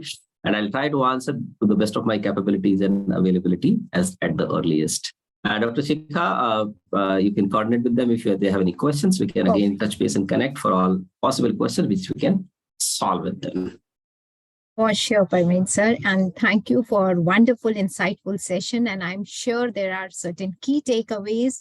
I have been listening throughout your session, and even that inquisitiveness I can see among the cohort. And they have been on chat box, on voice to clear up their queries. But yes, as Parmeen sir already said, post the session, even if you have any doubts, any queries, any questions, you are most welcome to jot it down and we would be there to help you. I can sense that since from morning we have been sitting, it's a time to have a break of 30 minutes. So it's 1:59. Let's meet after 30 minutes. That is 2:29 as per IST. Till then, relax, rejuvenate, and gear up for the next session post that.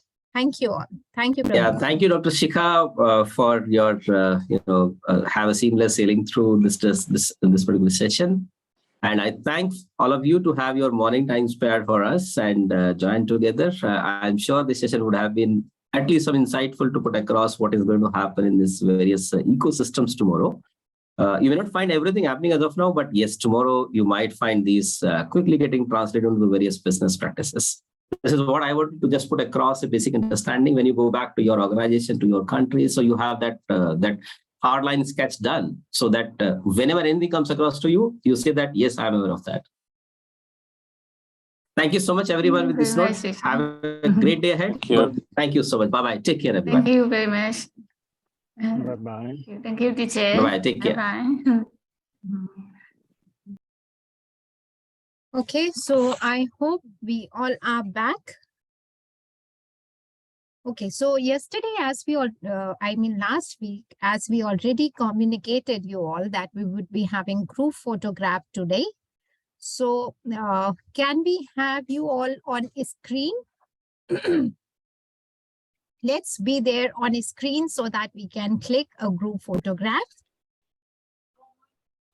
And during the session as well, I would appreciate if you all can keep your cameras on so that as and when the session goes on, we are able to capture your wonderful faces on a screen.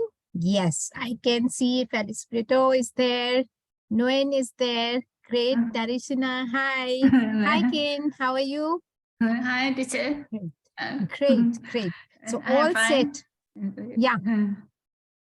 Great. So, Great. Geeta, are we ready?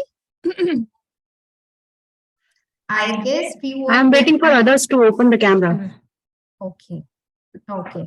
So I guess most of them are joining. Let's wait for a minute. The moment the participants join, I would request them to please open your cameras, be on a screen.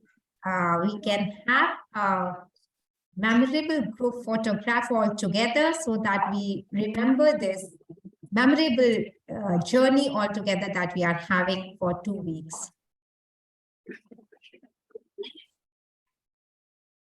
So Geeta, I would request you to take a click of once, and then as the session progresses, we can have few more clicks so that everyone is captured in that group photograph. Done. Great, thank you. Okay, so now starting with our another interesting session that we have been talking about this from the morning, functional expertise in digital transformation with respect to big data, blockchain, digital twin, IoT, which we have been discussing. So now we have with us our coach, our expertise on this particular topic. We have Dr. R.S. Rai ji over here. Rai sir, namaskar and good afternoon. I would request you to please give a formal introduction to all our participants who have joined so that they are able to understand you better, and then you can take the session forward. Over to you, Dr. Rai. Thank you, Dr. Shikha, and a very warm welcome to all the participants here. I am Dr. R.S. Rai, and I am Director of Research Planning and Statistical Services at Amity University. I am also Director of Internal Quality Assurance Cell.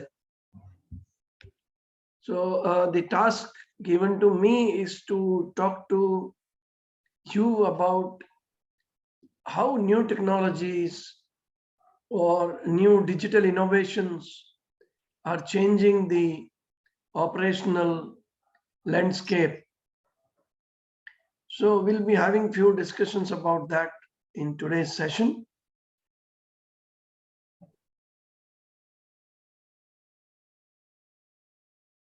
Over to you, Dr. Shikha.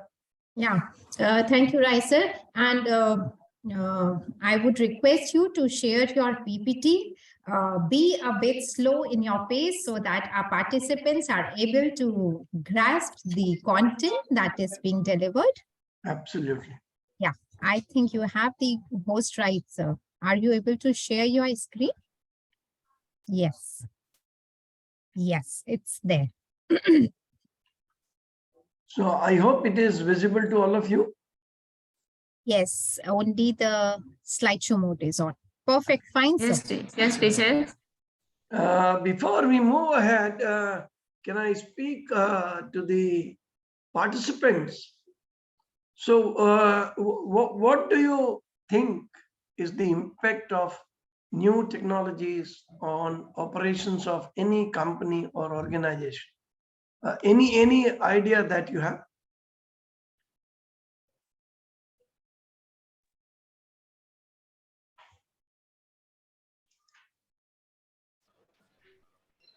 Well, the impact of the new technologies on operations in the companies is quite visible and obvious. I would say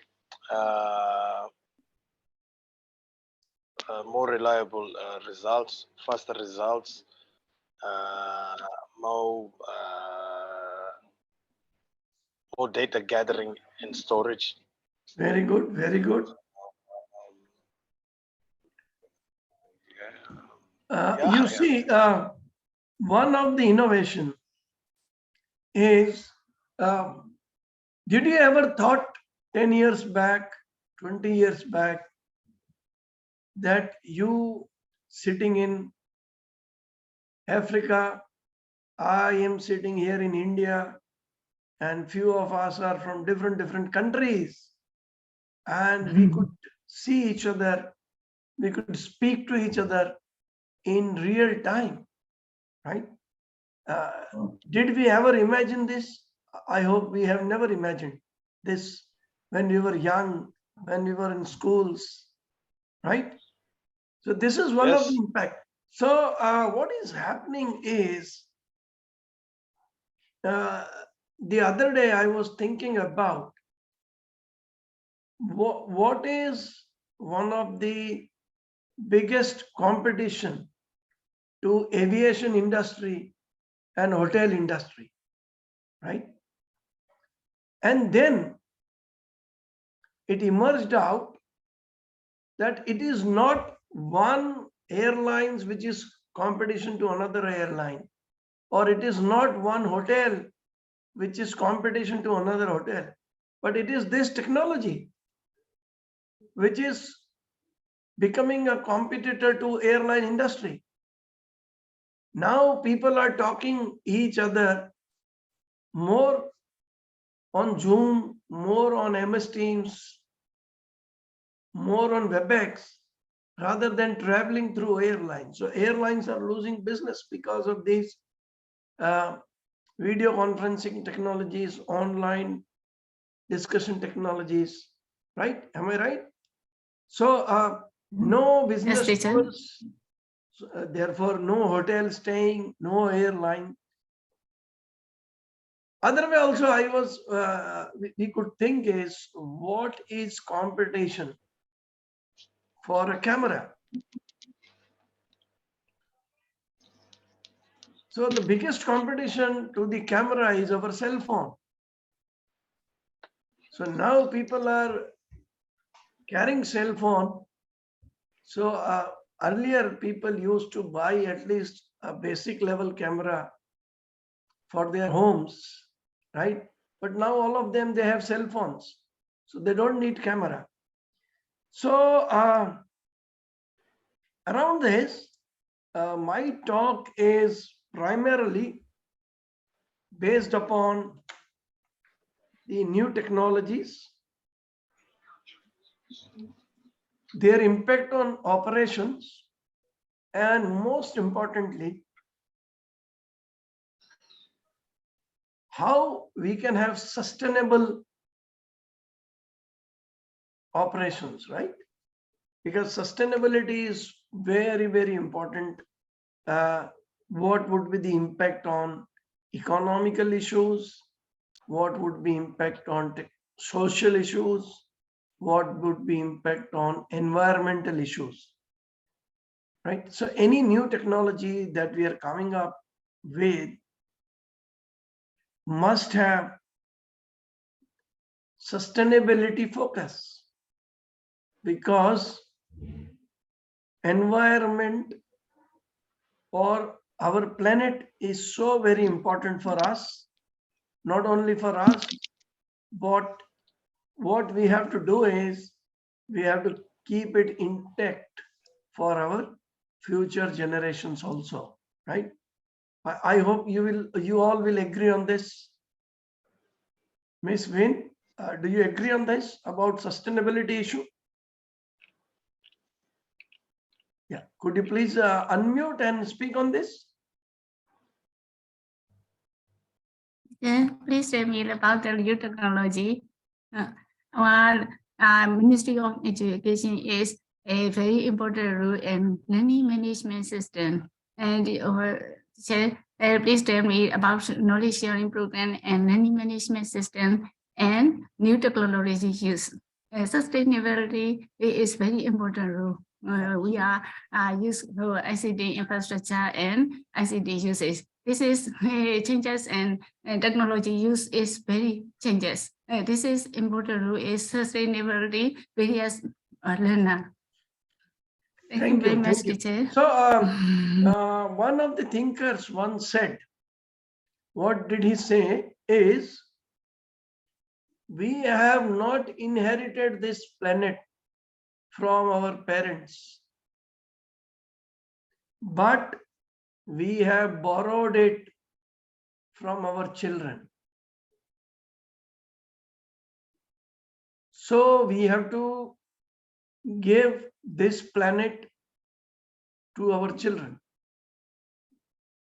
We have to give them a good environment, right? So my focus would be on that. So let us move ahead. Before we move, I would want you to see a small video on a digital enterprise. So what is digital enterprise? Where we intelligently, we are able to link and we are able to analyze data for fast and confident decisions, right? So let me take you to this video.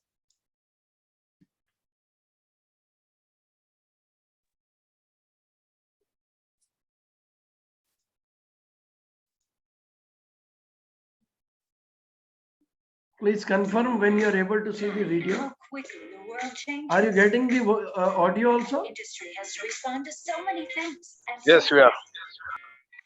Disrupted supply chains, a sudden immediate need for completely different products, increased demand for remote maintenance and access, rapidly changing and increasingly unique customer requests. And at the same time, we're becoming increasingly aware of just how finite the Earth's resources are. We can't continue to do business as usual.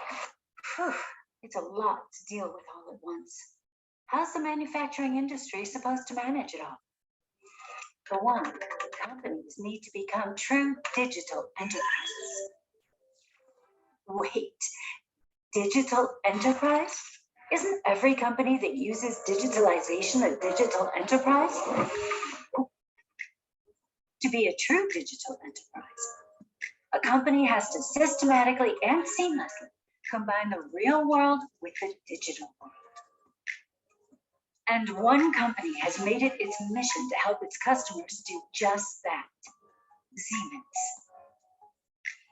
In every sector, whether it's developing vaccines, brewing beer, building cars, or making plastic out of corn. Of course, automation is a game changer. It gets things done faster and better. Digitalization is also a game changer. We've noticed that the more highly digitalized companies are, the better they're able to cope with sudden changes. But the digitalization has to be tightly linked with the automation. The magic word is integration. For many, this is nothing new. But there's still plenty more to be done. We're used to being able to access everything from our smartphones. Information is everywhere, and it's available all the time. What matters is what you do with it. For industry, that means companies have to use the data coming from their machines and plants better, more intelligently. Why is that so important? Because everything is connected, truly everything. Machines are connected to each other. The sensors in the machines are connected to the control center. The control center is connected to the warehouse. The suppliers are connected to the production supervisors. The online shop is connected to the IT and production management systems. The customer is connected to the company. Sounds great, but what's the point? It's simple. Data is constantly flowing between all of those components, and that data can be used intelligently. Those pieces of data are real nuggets. They can tell you when a machine is going to break down, or which materials you use, or how to build cars better to suit each customer's individual wants. Wow, and how does Siemens do it? By enabling companies to work with a comprehensive digital twin. It connects all the data on product production and performance all the way through to the data for the building. What Siemens Digital Twin is especially good at is simulation. And no, we don't mean like faking a foul in soccer. We mean multi-physics simulations. We mean temperatures, fluid flows, air resistance, mechanical and electrical systems, machines, entire production processes, including energy and resource consumption, buffers, global supply chains, and so on and so forth. With simulation, you can test anything and everything to your heart's content without risk. And that's crucial for creating outstanding products and outstanding productions. You can explore what-if scenarios before you make any real investment. And you can do it all without consuming any resources. Bam! The performance data from ongoing production in the real world flows back into the digital world. So it can be used to further improve products and processes. Over and over and over again. Indefinitely. So the opportunities are infinite. But isn't there a risk of getting lost in all those possibilities? Not with Siemens. Siemens provides digital threads that help you reach your goal quickly. You can think of them like a subway network. Let's say you're visiting a city for the first time and you want to take the subway from point A to point B. What do you need? Right, you need a map. Digital threads are the map, but for digitalization. They connect all tasks and processes digitally to tackle your challenges and allow products to find their way through the best design and production process to get to market faster. In fact, the digital threads revolutionize the entire product and production process, from design and development to production and delivery. Is there more? Of course, because Siemens also has real people who know a lot and are happy to help you, like the experts at Digital Enterprise Services. But that's not all. The digital enterprise uses data to bring together things that were previously separate safely and securely. In other words, it closes the gaps between software and hardware, between information technology and production and the back office. Experts call this OT-IT convergence. And it's only possible because Siemens uses and continues to develop forward-looking technologies like cloud and edge computing and 5G to drive the industrial Internet of Things.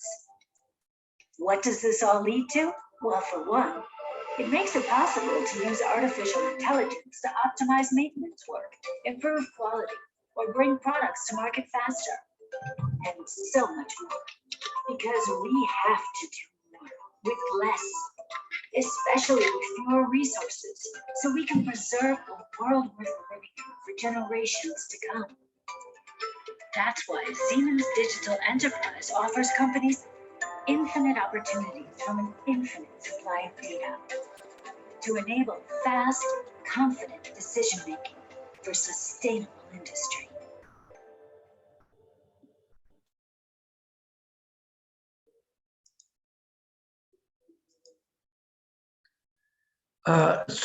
You've just seen in this video how this company, Siemens, is helping organizations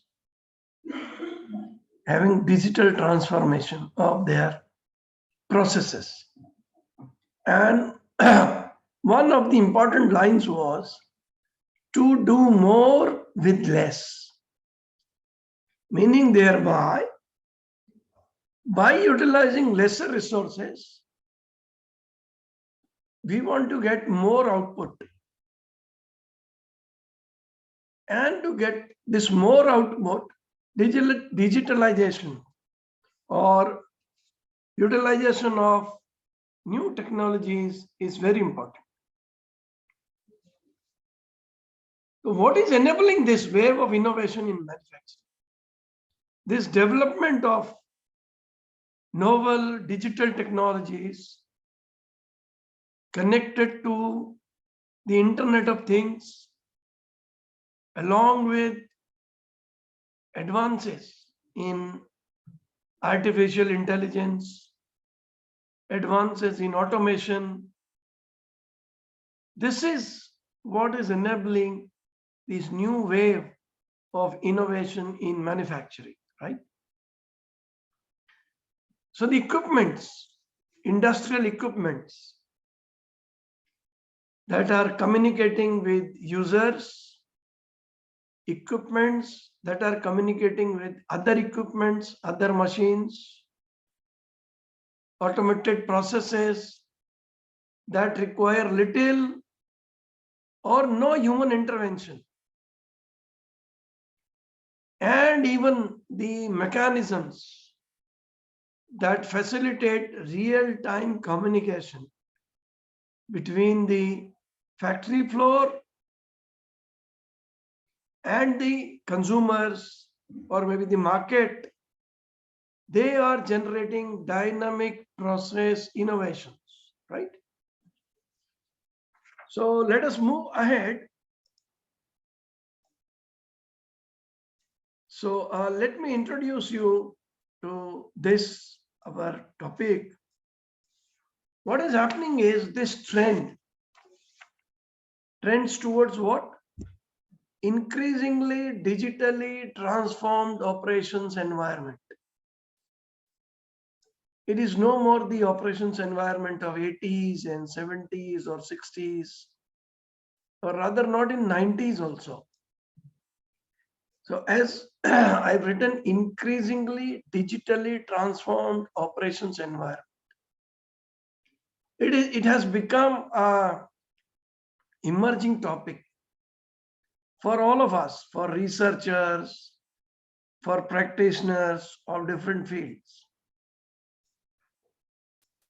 This implementation of digital technologies, it may solve different issues that core business processes, such as production process, such as the organizational structure, or maybe supply chain management, whatever they are facing, these new technologies, digital technologies, they help them, providing solution for that.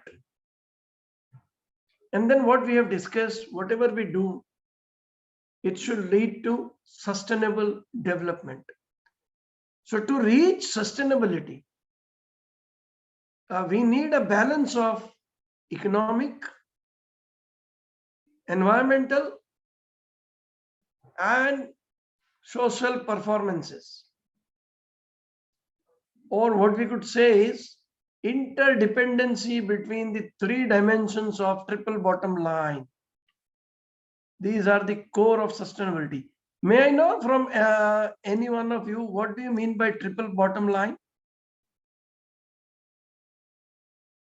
If any one of you could answer, what do you mean by triple bottom line?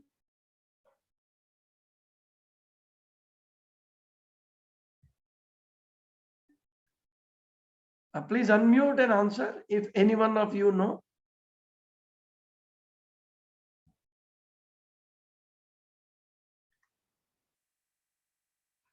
Yeah, Miss Win, you want to say something?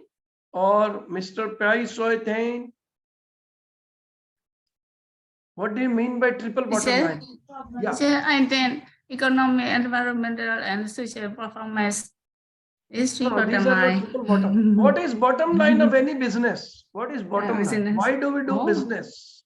Oh, business. Okay. Bottom line. Why do we do business? Yes. Operational level and middle manager and superintendent. Why do we do business? To get money, Yes. right? What to be money? The business of business is to remain in business, right? So why do we do one? The bottom line is profit. Am I wrong? Yes, Mr. Thain, am I wrong? Do you agree with me? The bottom line of any business is to earn profit, Yes. to earn money. Mr. Makwagwa.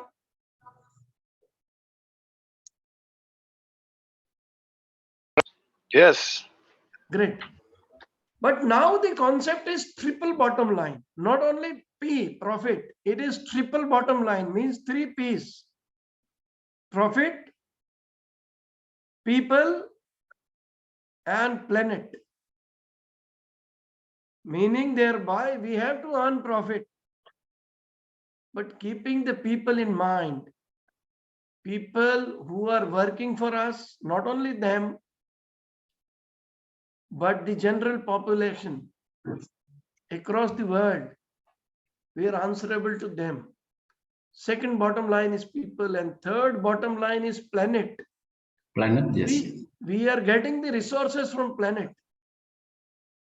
and our planet has limited resources. Our planet doesn't have unlimited resources, right? So therefore, this question is very important: sustainability.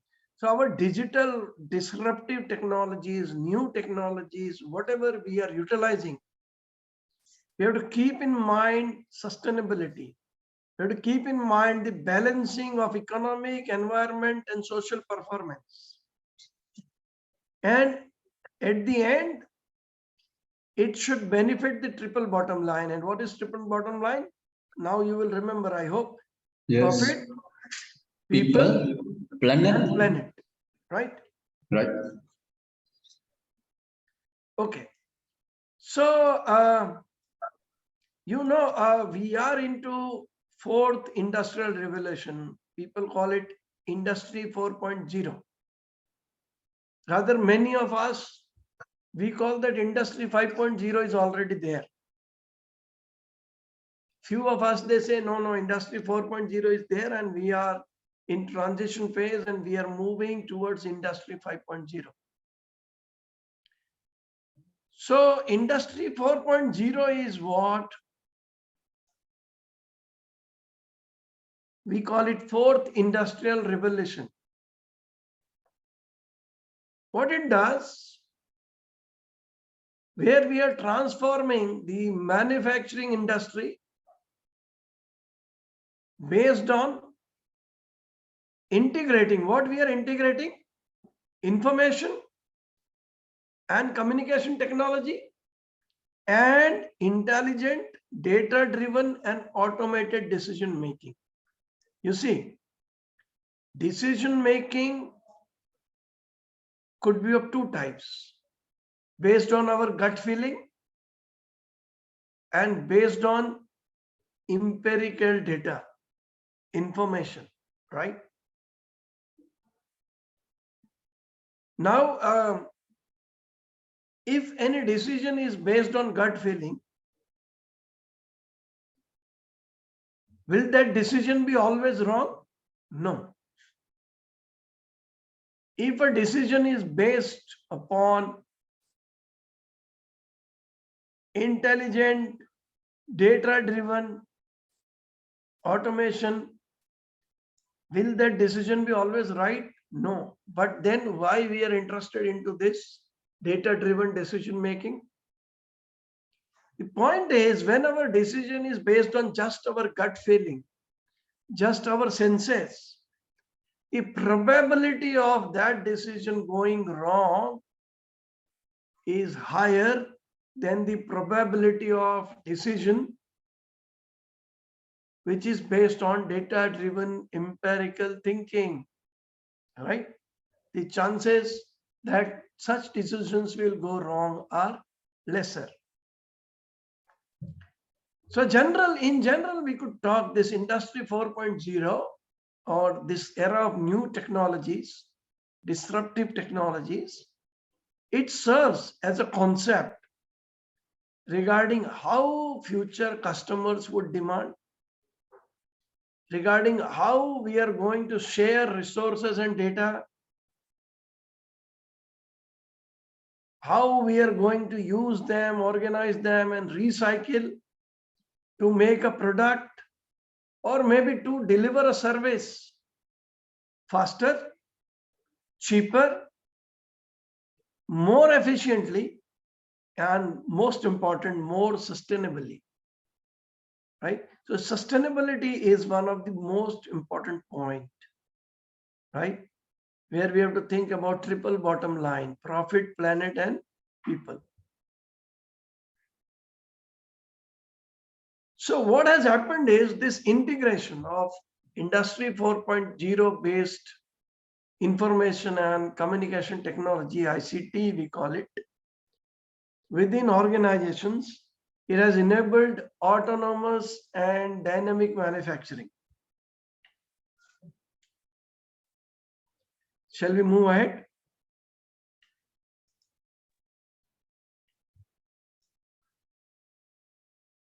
So what these technologies, they can include, in addition to what we have discussed, they can include various innovative applications, such as real-time monitoring.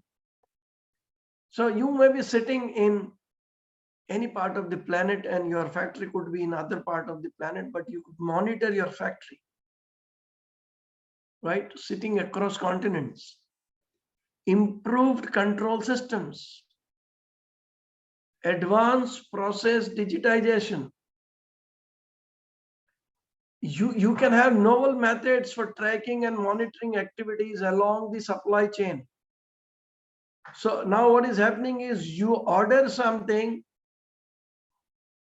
on Amazon and you get real-time feedback. Your product is being picked up from so-and-so warehouse.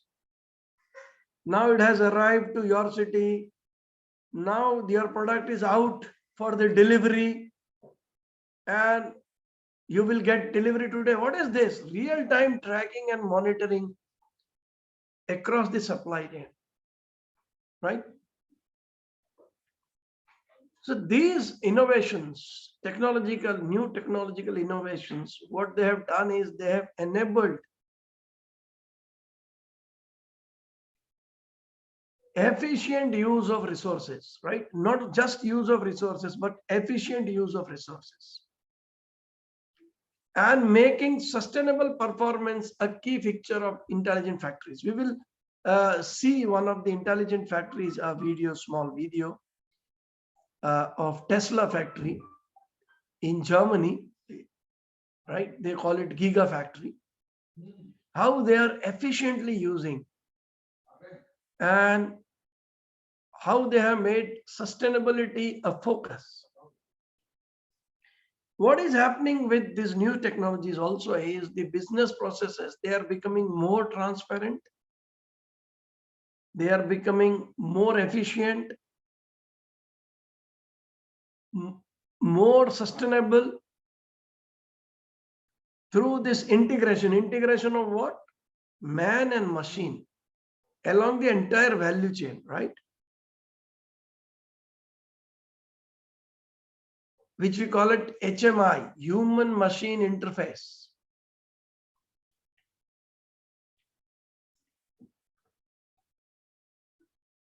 So we are discussing this. Why we are discussing? Because this is important. And why this is very important? Because for many manufacturing companies,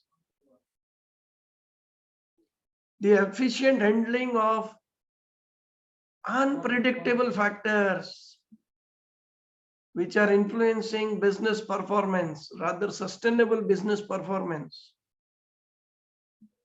and achieving decisive advantage over competitors is becoming important. Also, the business environment is becoming very dynamic in terms of economic, social, and environment requirements. So, could anybody tell what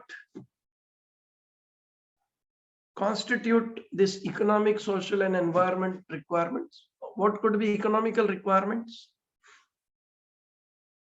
Any of the idea, even if you're wrong, don't worry.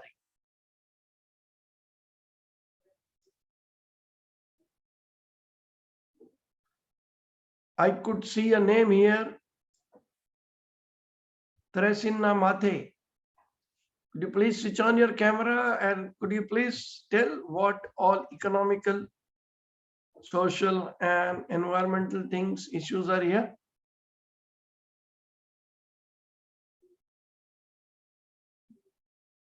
Teresina Mate is not here?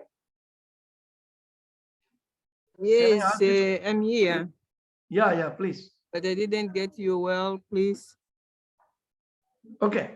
So what I'm asking you is, you just go through this point number 2, the business, the point number 2, the business environment is becoming very dynamic in terms of economic, social, and environmental requirements. So what could be these economic, social, or environmental requirements? Any idea that is coming in your mind in this new business environment?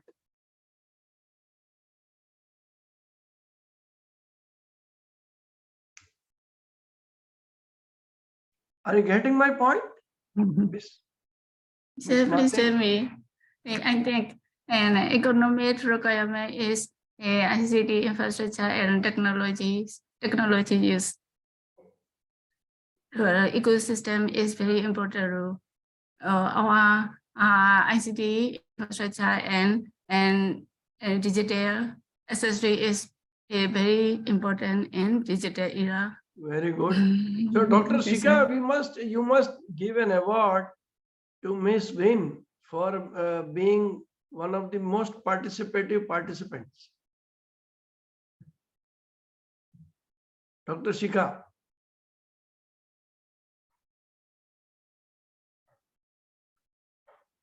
Okay, so economic would be cost, production cost could be one of the factor of economic.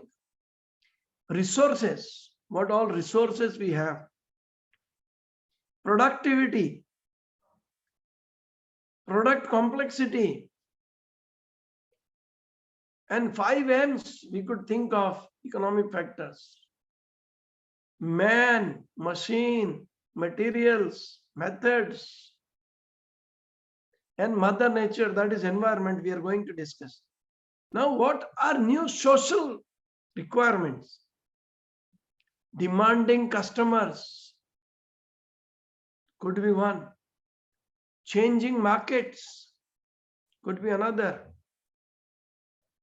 Changing organizational cultures could be another social issue. And what could be the environmental issues? Efficiency, energy efficiency, the energy that we are using. waste, how much waste we are generating and how we are disposing the waste, climate change, etc. Right?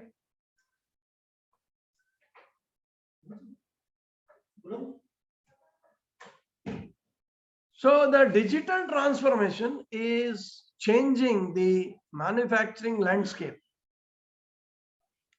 As these companies, they begin to use the Internet of Things, rather we call it industrial Internet of Things, to connect the manufacturing assets, then big data analytics to monitor plants, and artificial intelligence to support decision-making processes, right?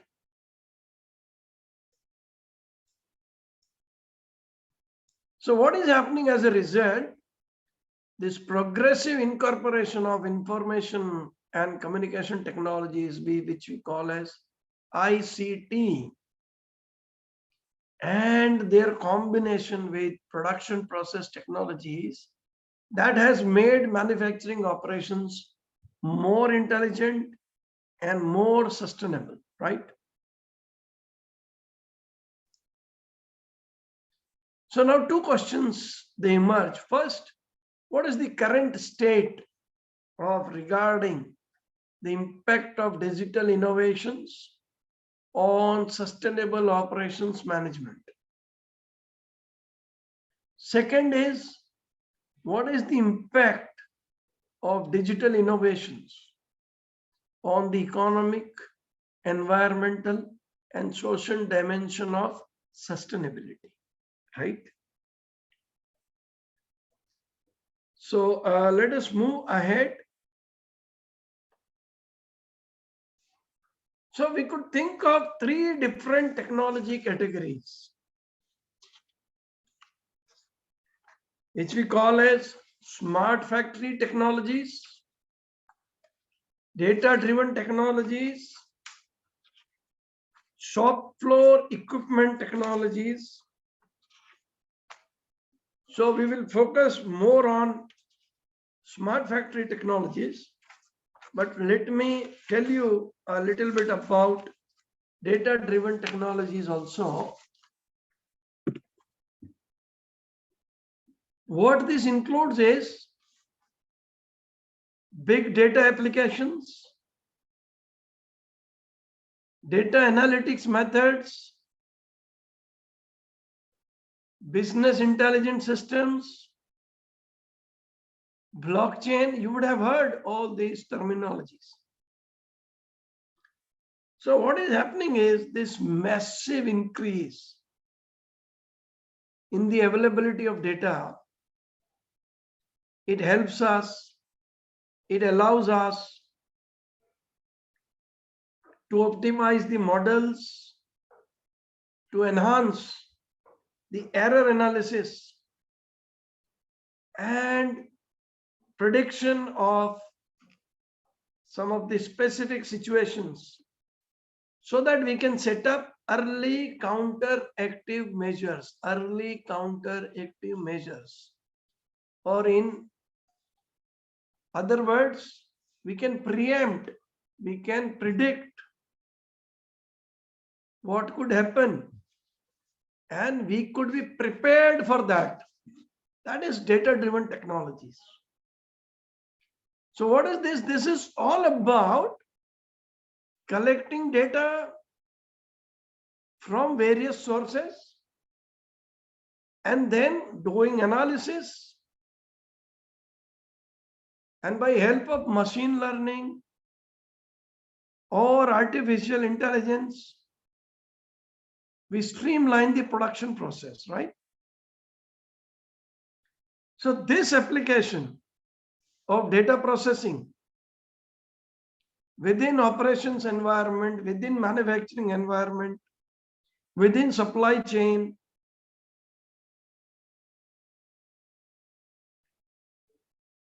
and its integration with analytical systems, it enhances sustainable decision-making process, right? So at the end, what we are doing is we are able to make better decisions. And when we are able to make better decisions, these better decisions, they result in improved operational efficiency and cost reduction, right?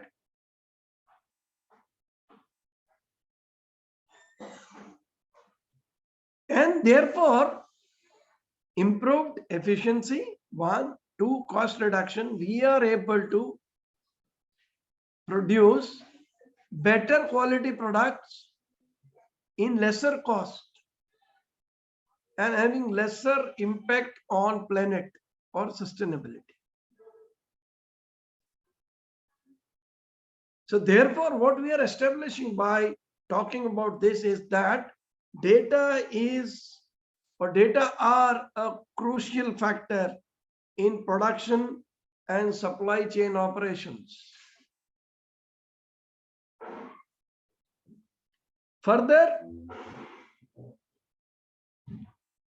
how we are doing this sustainable manufacturing, it is positively done through use of sensors, lot of sensors,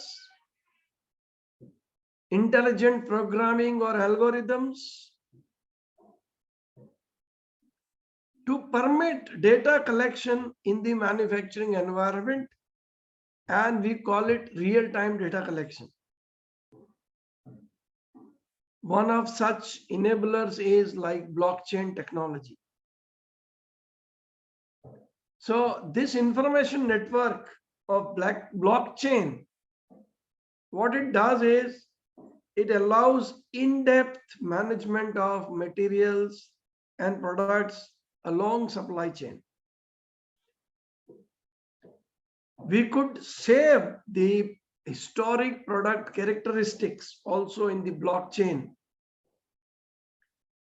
which helps us to identify the origin, the quality, the lead time of the product, etc.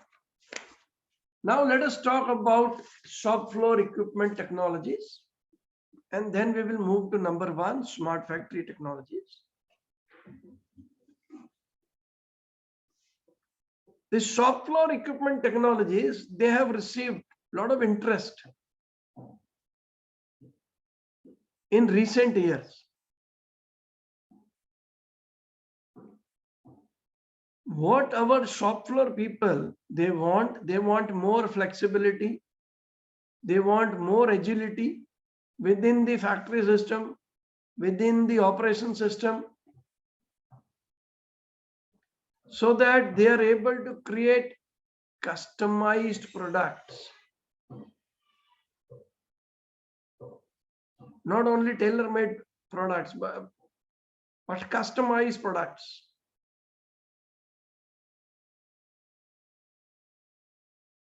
Which is leading to a focus on flexible, human-centered production, which is assisted by innovative technologies, right?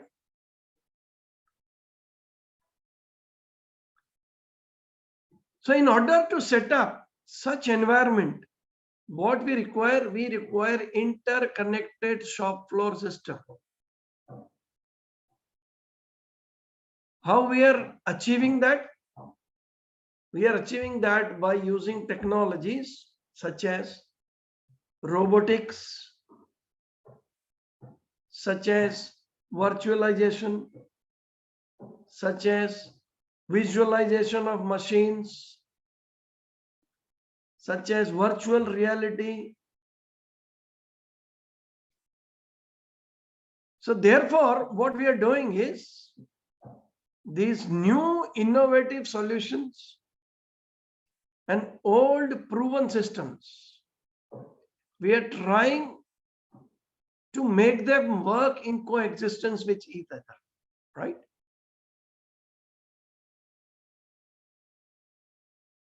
Now, what do you mean by new innovative solutions, meaning thereby this new manufacturing equipments such as automated machine tools, robots, HMI, which we call as human machine interface.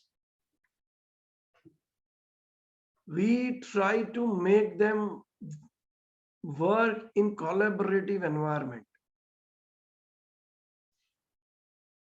Now, what is happening because of this? The employee behavior is changing. And it is changing so much so that they have to act in a multidisciplinary fashion, right? So an employee not only has to look after only his aspect, but he should be able to look after many other aspects also.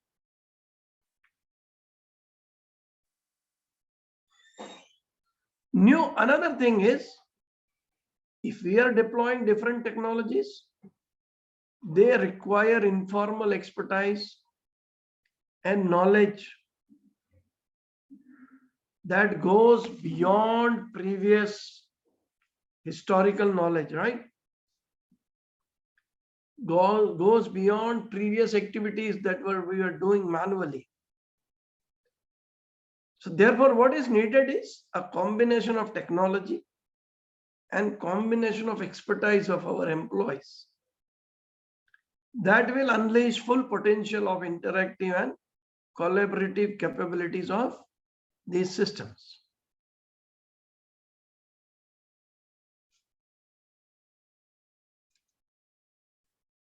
The disadvantage could be number of workers would decrease. Many jobs would be lost, right? Because machines would be doing the job of human beings. But then new other jobs will be created. Handling of those machines, servicing of those machines, deployment of those machines. So therefore, maybe manual jobs would reduce, but we know that technology creates new jobs also. And it replaces tasks, right? Now let us come to smart factory technology. So when we talk about smart factory implementation and process innovation,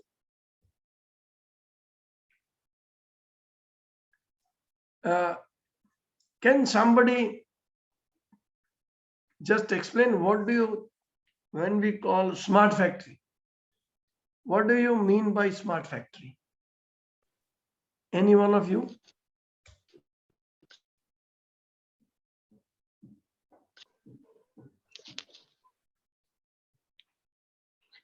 Can I request Celio Muzambe to speak? What do you mean by smart factory?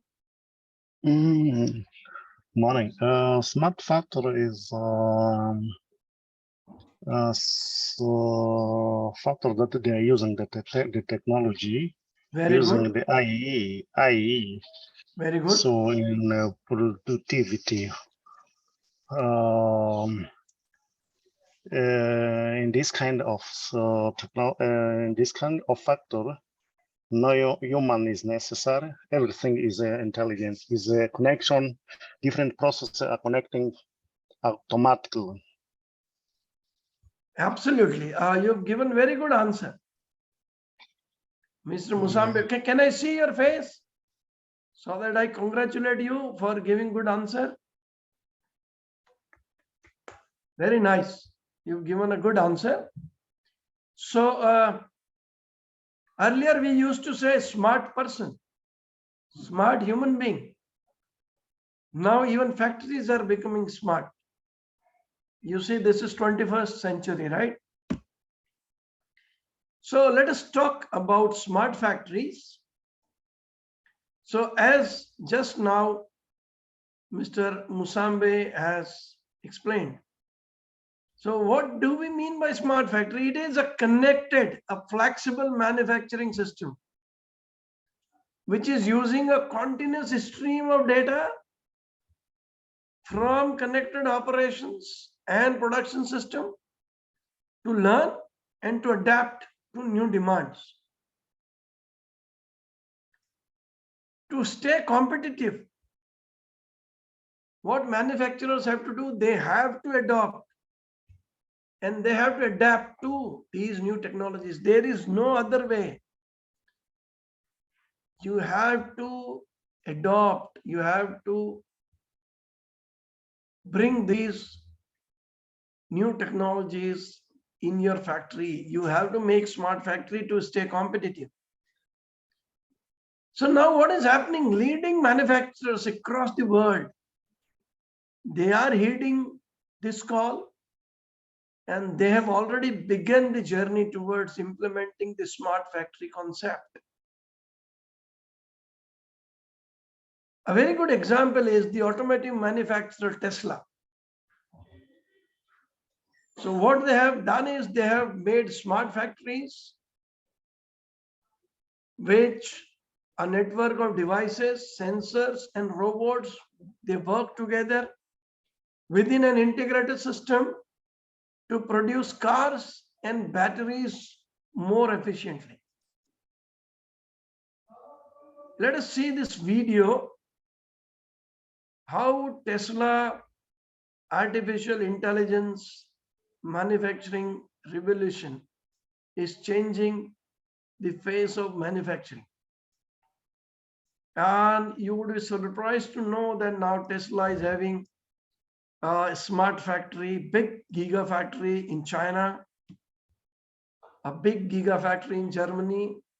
They already have a big gigafactory in USA. And in different countries, they are coming up with these smart factories, right? So let's see this video. It's very nice video. It's there on YouTube also. You could search and see later on if you want. But let's right now see this.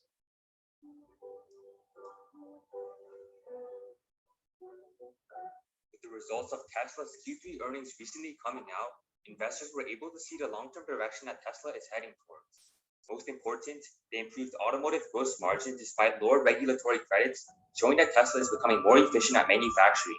Out of all of Tesla's fundamentals, the progress at the Gigafactory is paramount and is key to Tesla's domination in the acceleration of sustainable energy. In this video, I'm going to show you exactly what machines in the Gigafactory set Tesla apart and explain why I believe the Gigafactory's improving efficiency will obliterate the competition. Welcome to Cascades Academy. If you're new to the channel, please consider subscribing for more content like this, and let's get right into it.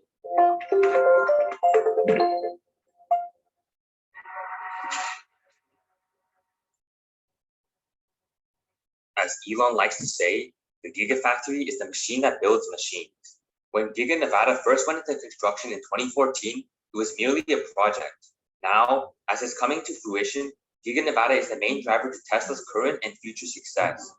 With Giga Texas, Giga Berlin, and Giga Shanghai currently in the works, Tesla's ability to construct Gigafactories has improved substantially since the construction of Giga Nevada. The first phase of Giga Nevada took 2 entire years to complete construction. In comparison, Giga Shanghai took only 10 months to finish its first stage while costing 65% less. The fact that Giga Shanghai took 58% less time to build and cost 35% less shows how Tesla's Gigafactory, the machine that builds the machine, is beginning to be built more efficiently.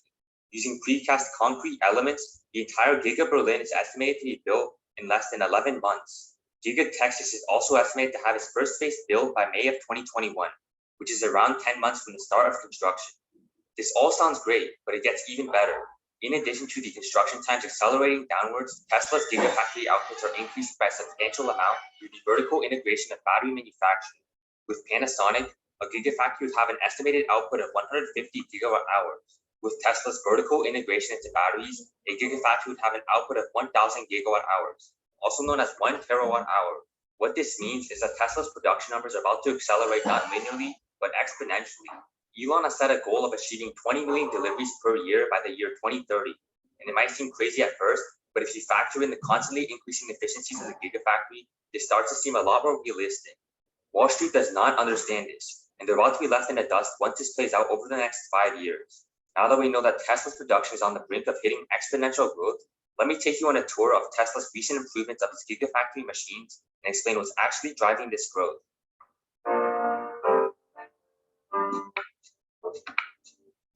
First of all, what is casting and why does this matter?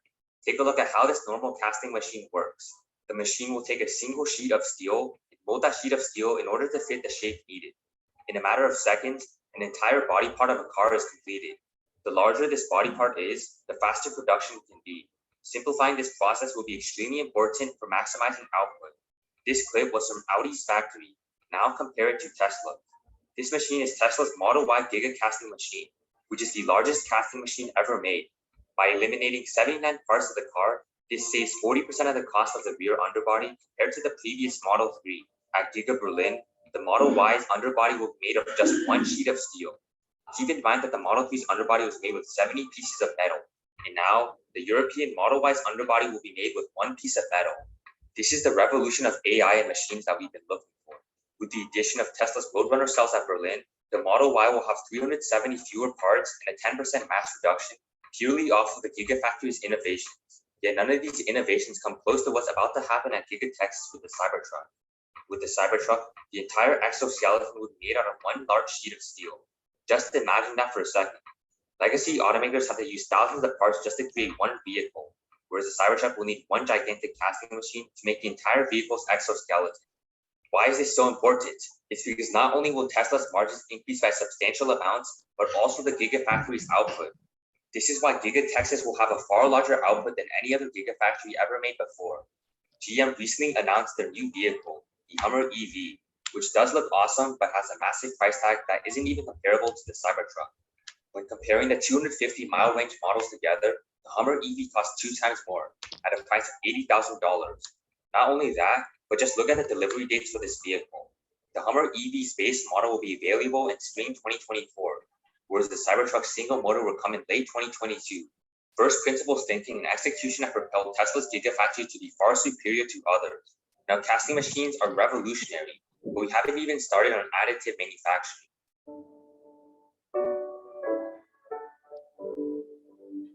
Additive manufacturing, better known as 3D printing, has massive potential for powering the next decade. Elon Musk has mentioned that additive manufacturing is quite costly for cars right now, but has massive potential for decreasing the time it takes to create parts. Tasha Keeney from ARK Invest estimates that eventually, a lot of manufacturing operations will use 3D printers. This isn't very far off from Tesla's vision, as they've been recently looking to get 3D printers at Giga Nevada, according to a new job post. This should rapidly increase the production output of Giga Nevada, although keep in mind that costs will likely be higher, which will lower their margins in the short term. When the economies of scale play out with 3D printers, it will start to make a lot of sense for improving the Gigafactory's efficiency on a larger scale. Because Tesla is becoming more efficient at frameworking and constructing Gigafactories, the number of Gigafactories being built will accelerate faster than you think, especially with Tesla's massive cash flow revealed in their third quarter. In fact, local officials in Indonesia say that Tesla is looking to build a new Indonesian Gigafactory. Indonesia is the country with one of the world's largest nickel producers, so this makes sense from a business perspective, and I wouldn't be surprised if this happens very soon.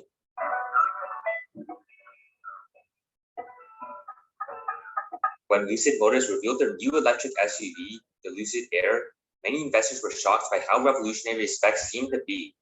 Yet, this isn't a hit on Lucid, but their manufacturing is in the early stage, and it'll be extremely difficult to even start manufacturing the Lucid Air. In the past, Elon Musk has always experienced production issues in a very painful manner.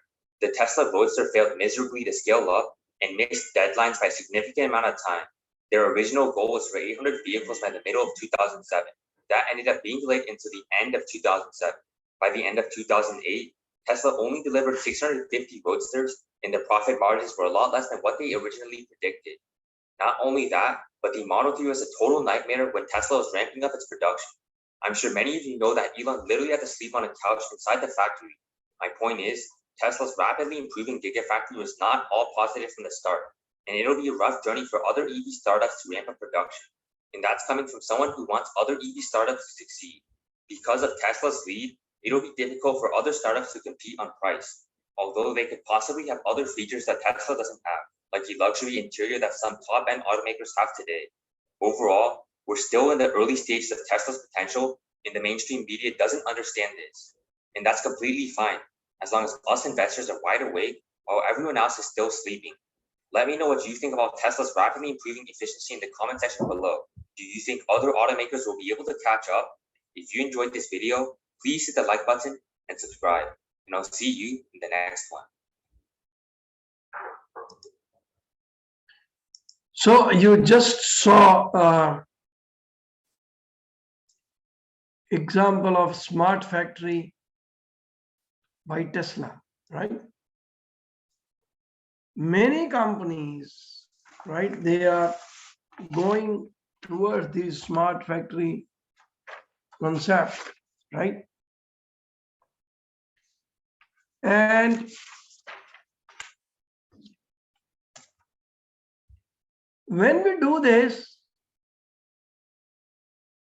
there is a worry also,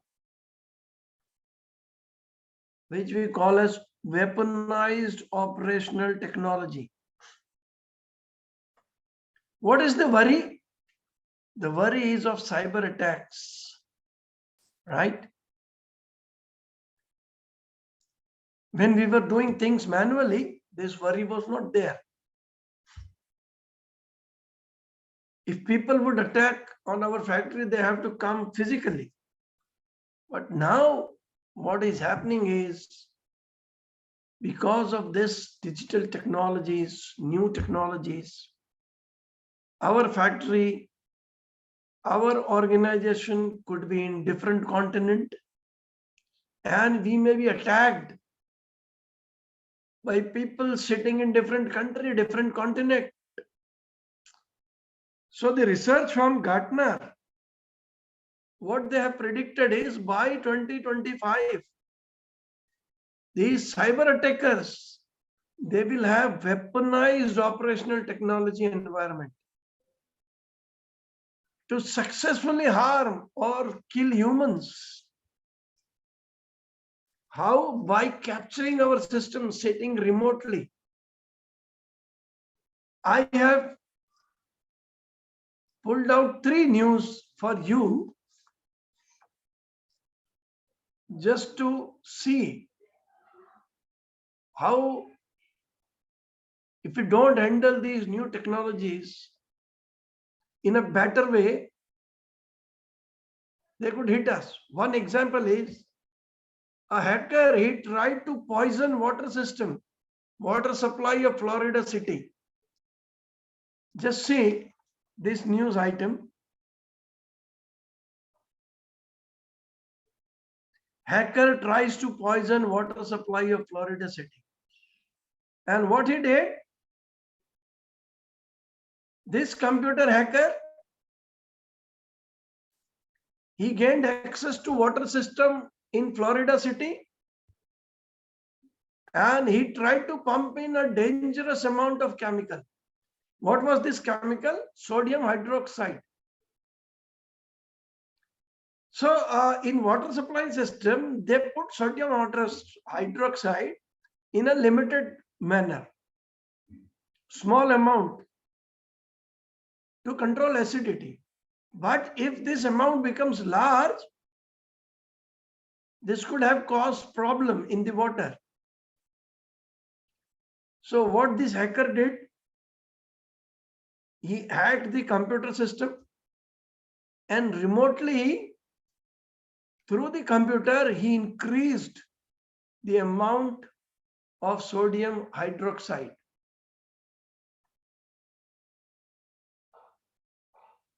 But luckily, the operator sitting there, he noticed that,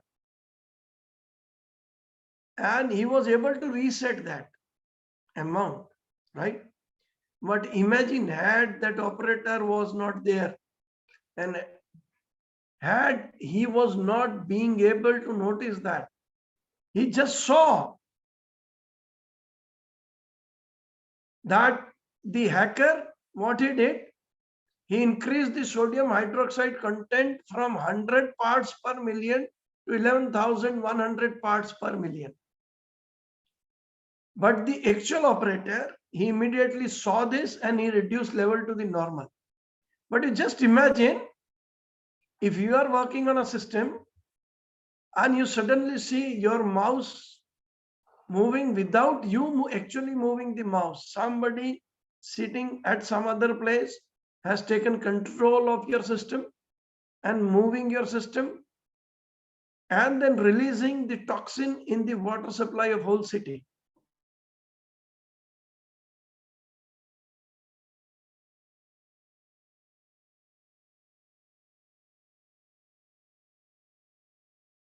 Pipeline hack. Just see this news item.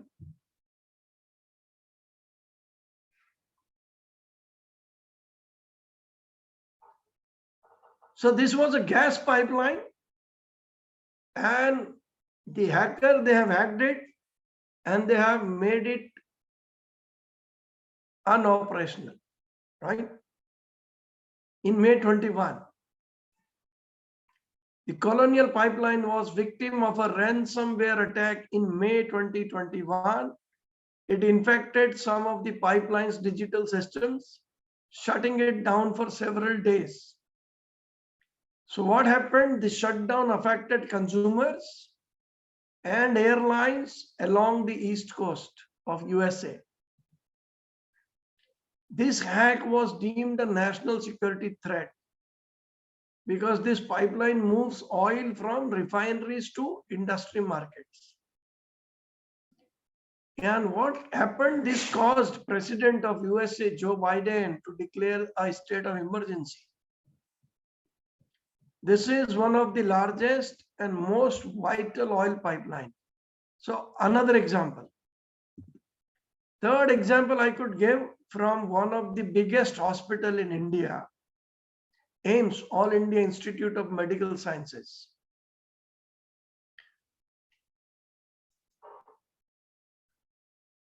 You see this news item, AIIMS server hack. So the government of India has to seek the help of Interpol for IP address details. And the government of Delhi police, they have to ask CBI. CBI is Central Bureau of Investigation of India, right? And this cyber attack took place on November 23 last year, 2022. And this has data of more than about 40 million patients of this hospital, right? All their health data. And you could see the health system was crippled for weeks and everything has to be done manually. How difficult it would have been for them. So these new technologies are not only making our job easy, they are not only making our life easy, they are not only making the production process efficient, they are not only making us achieve more output, utilizing less resources, but they are putting in front of us new challenges also. So therefore, we have to have security controls installed if we are moving towards new technologies, if we are moving towards smart factories. So what are those? So these are 10 operational technology security controls, which I have taken from the Gartner website. First is roles and responsibilities. So what we have to do is we have to have very clear roles and responsibilities defined, right? We should have operational technology manager for each facility. This manager should be responsible for assigning and documenting roles and responsibilities. Then 2, proper training and awareness. So our all staff have to have required skills for their roles. For example, the staff member who was looking after the computer system of water supply of Florida City, he was properly trained So he knew, and therefore he was able to restore the chemical level to its normal system, right? Third is incident response. So we have to ensure that our each facility, they implement and maintain a specific security incident management process, which includes 4 phases: preparation, detection and analysis, containment, and then eradication and recovery, and what we will do post incident. Then fourth is backup and restore. So we must have proper backup. We should be able to restore if something of such nature happens, so that we are able to limit the impact of maybe physical events also, like fire. Then manage the portable media. So we will have to have a policy to ensure that all portable data storage, such as USB drives, etc., they are scanned regardless of whether a drive belongs to internal employee or external party. We should scan it and then only allow it to operate. We should have an up-to-date asset inventory. We should be able to segment the network. So if required, we should physically or logically separate our networks, both internally and externally. If required, then only we should do integration. Otherwise, we should keep them separate wherever possible. They should be able to collect, log, and detect from which computer what has happened. They should be able to do that. Then secure configuration process. So this secure configuration has to be developed. We have to standardize, and it has to be deployed for all applicable systems, for all servers, network devices, etc. If there is a patching process, it has to be formal.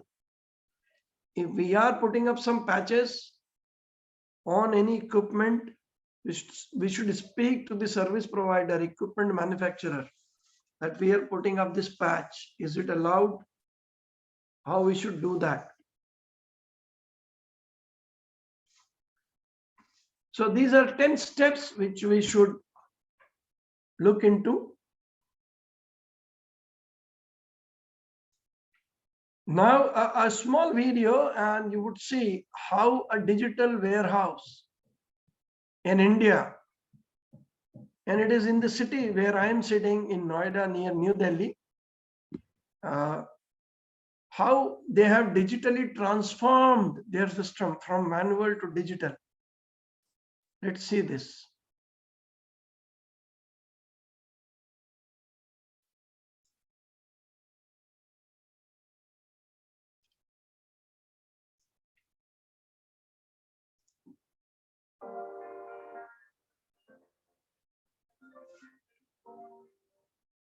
Verb means action. It is an action word.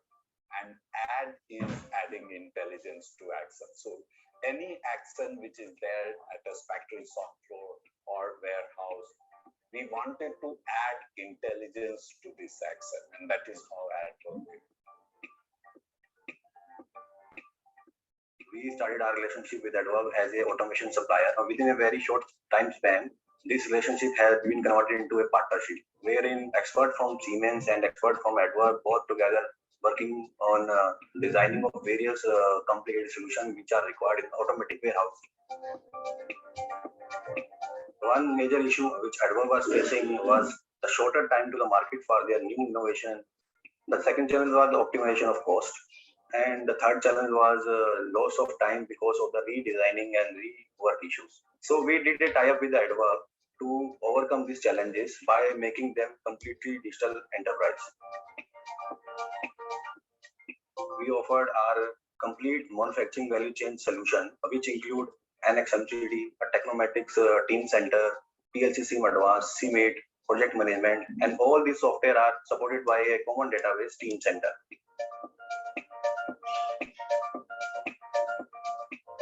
Usually across the world, if a vendor takes 5 months, 6 months, we do it in 2.5 months and 3 months. And that is one of our strengths. And that is what is helping us win orders across the world.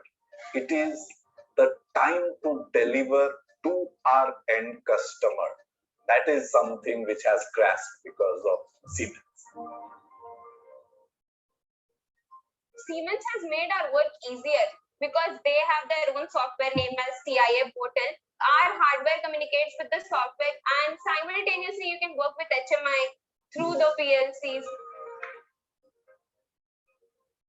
Digital twin, we use it at two levels. One at product level, the other is at the complete warehouse level. Now, product level, it is in our factory. So once we can just select a product for Adverb to give in the market, then we'll see, okay, whether this product really needs some kind of cycle to go through, whether it can go immediately in the market. So we use Siemens platform to validate the thing. So it starts from basic like designing a concept. For that, we use a Siemens Technomatics platform. We build our virtual models there. We validate whether that model behave in the manner which we are thinking. So based on that, Adverb skill set is utilize their experience to develop the product and validate our product in a digital platform. The other aspect of digital twin is the complete warehouse twin, and that is more for the customer. Across the complete value chain, we use Siemens software or the platform which Siemens provides for writing the codes for the equipment. Adverb is our right example of the success story because here our real and virtual world are coming together because of Siemens hardware and software tools. We want to be $1 billion company in next 5-6 years, and without Siemens it is not possible. I sincerely believe that we will continue to get the kind of support that we have got in the past, and our journey together would be great.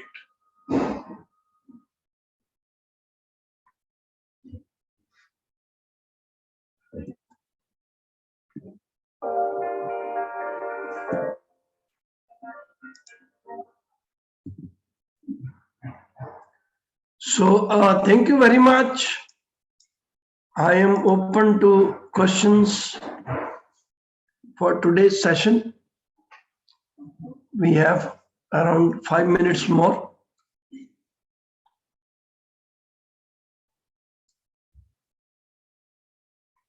If you want, you can type in the chat box also.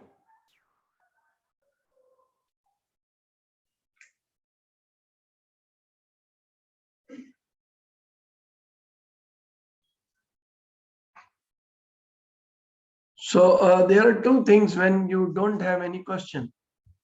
Either you have understood everything, so therefore you don't have any question, or you have not understood anything.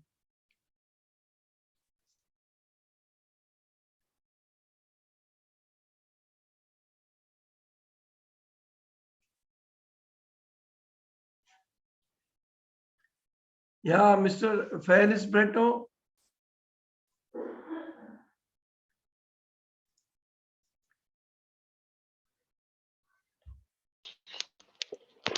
Well,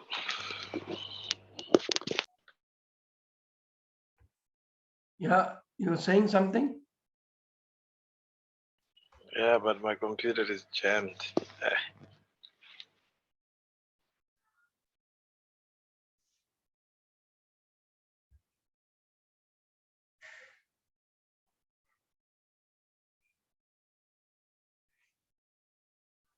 Oh, you wrote interesting topic. Oh, thanks. Thank you very much. Miss Ken, you, do you want to say something? Ask something? Yes, I'm starting. Yes, please. You need to unmute. Please unmute your mic. Yes, I am interested.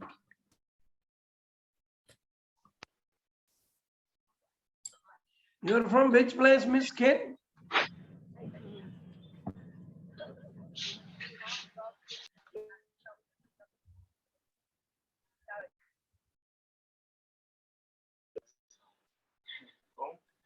Miss New Name. New name. Yes, yes, the Yeah. topic is very interesting, Doctor. Actually, I am a science teacher, so the business is not familiar with me, but I have learned a lot from you, and now I understand why the digital transformation is not only for business but also for our education. Also, we understand. Thank you very much. Thank So you. Thank you. I'm not familiar with this field, so I could not discuss with very detailed. Sorry, No sir. problem. You are from which city? I'm from Myanmar and middle That's part good. of My Myanmar. neighbor, you are Yeah. our neighbor.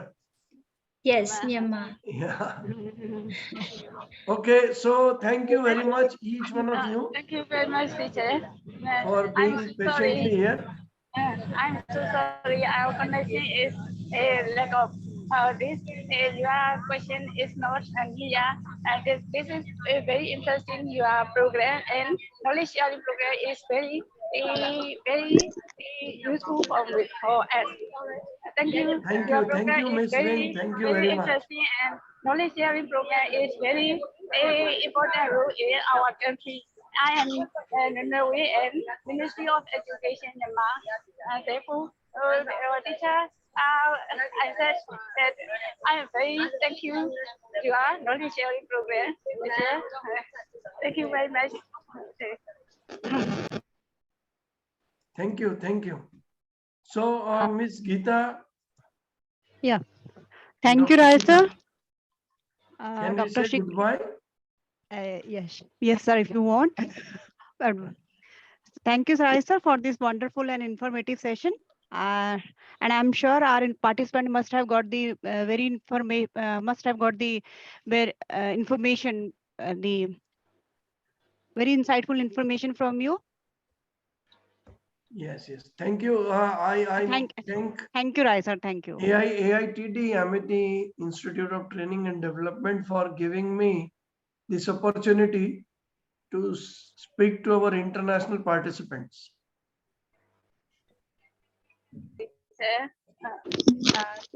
Thank you, Roy sir, and thank you all the participants. Please fill the feedback form. Thank you. Thank you once again. Thank you, sir.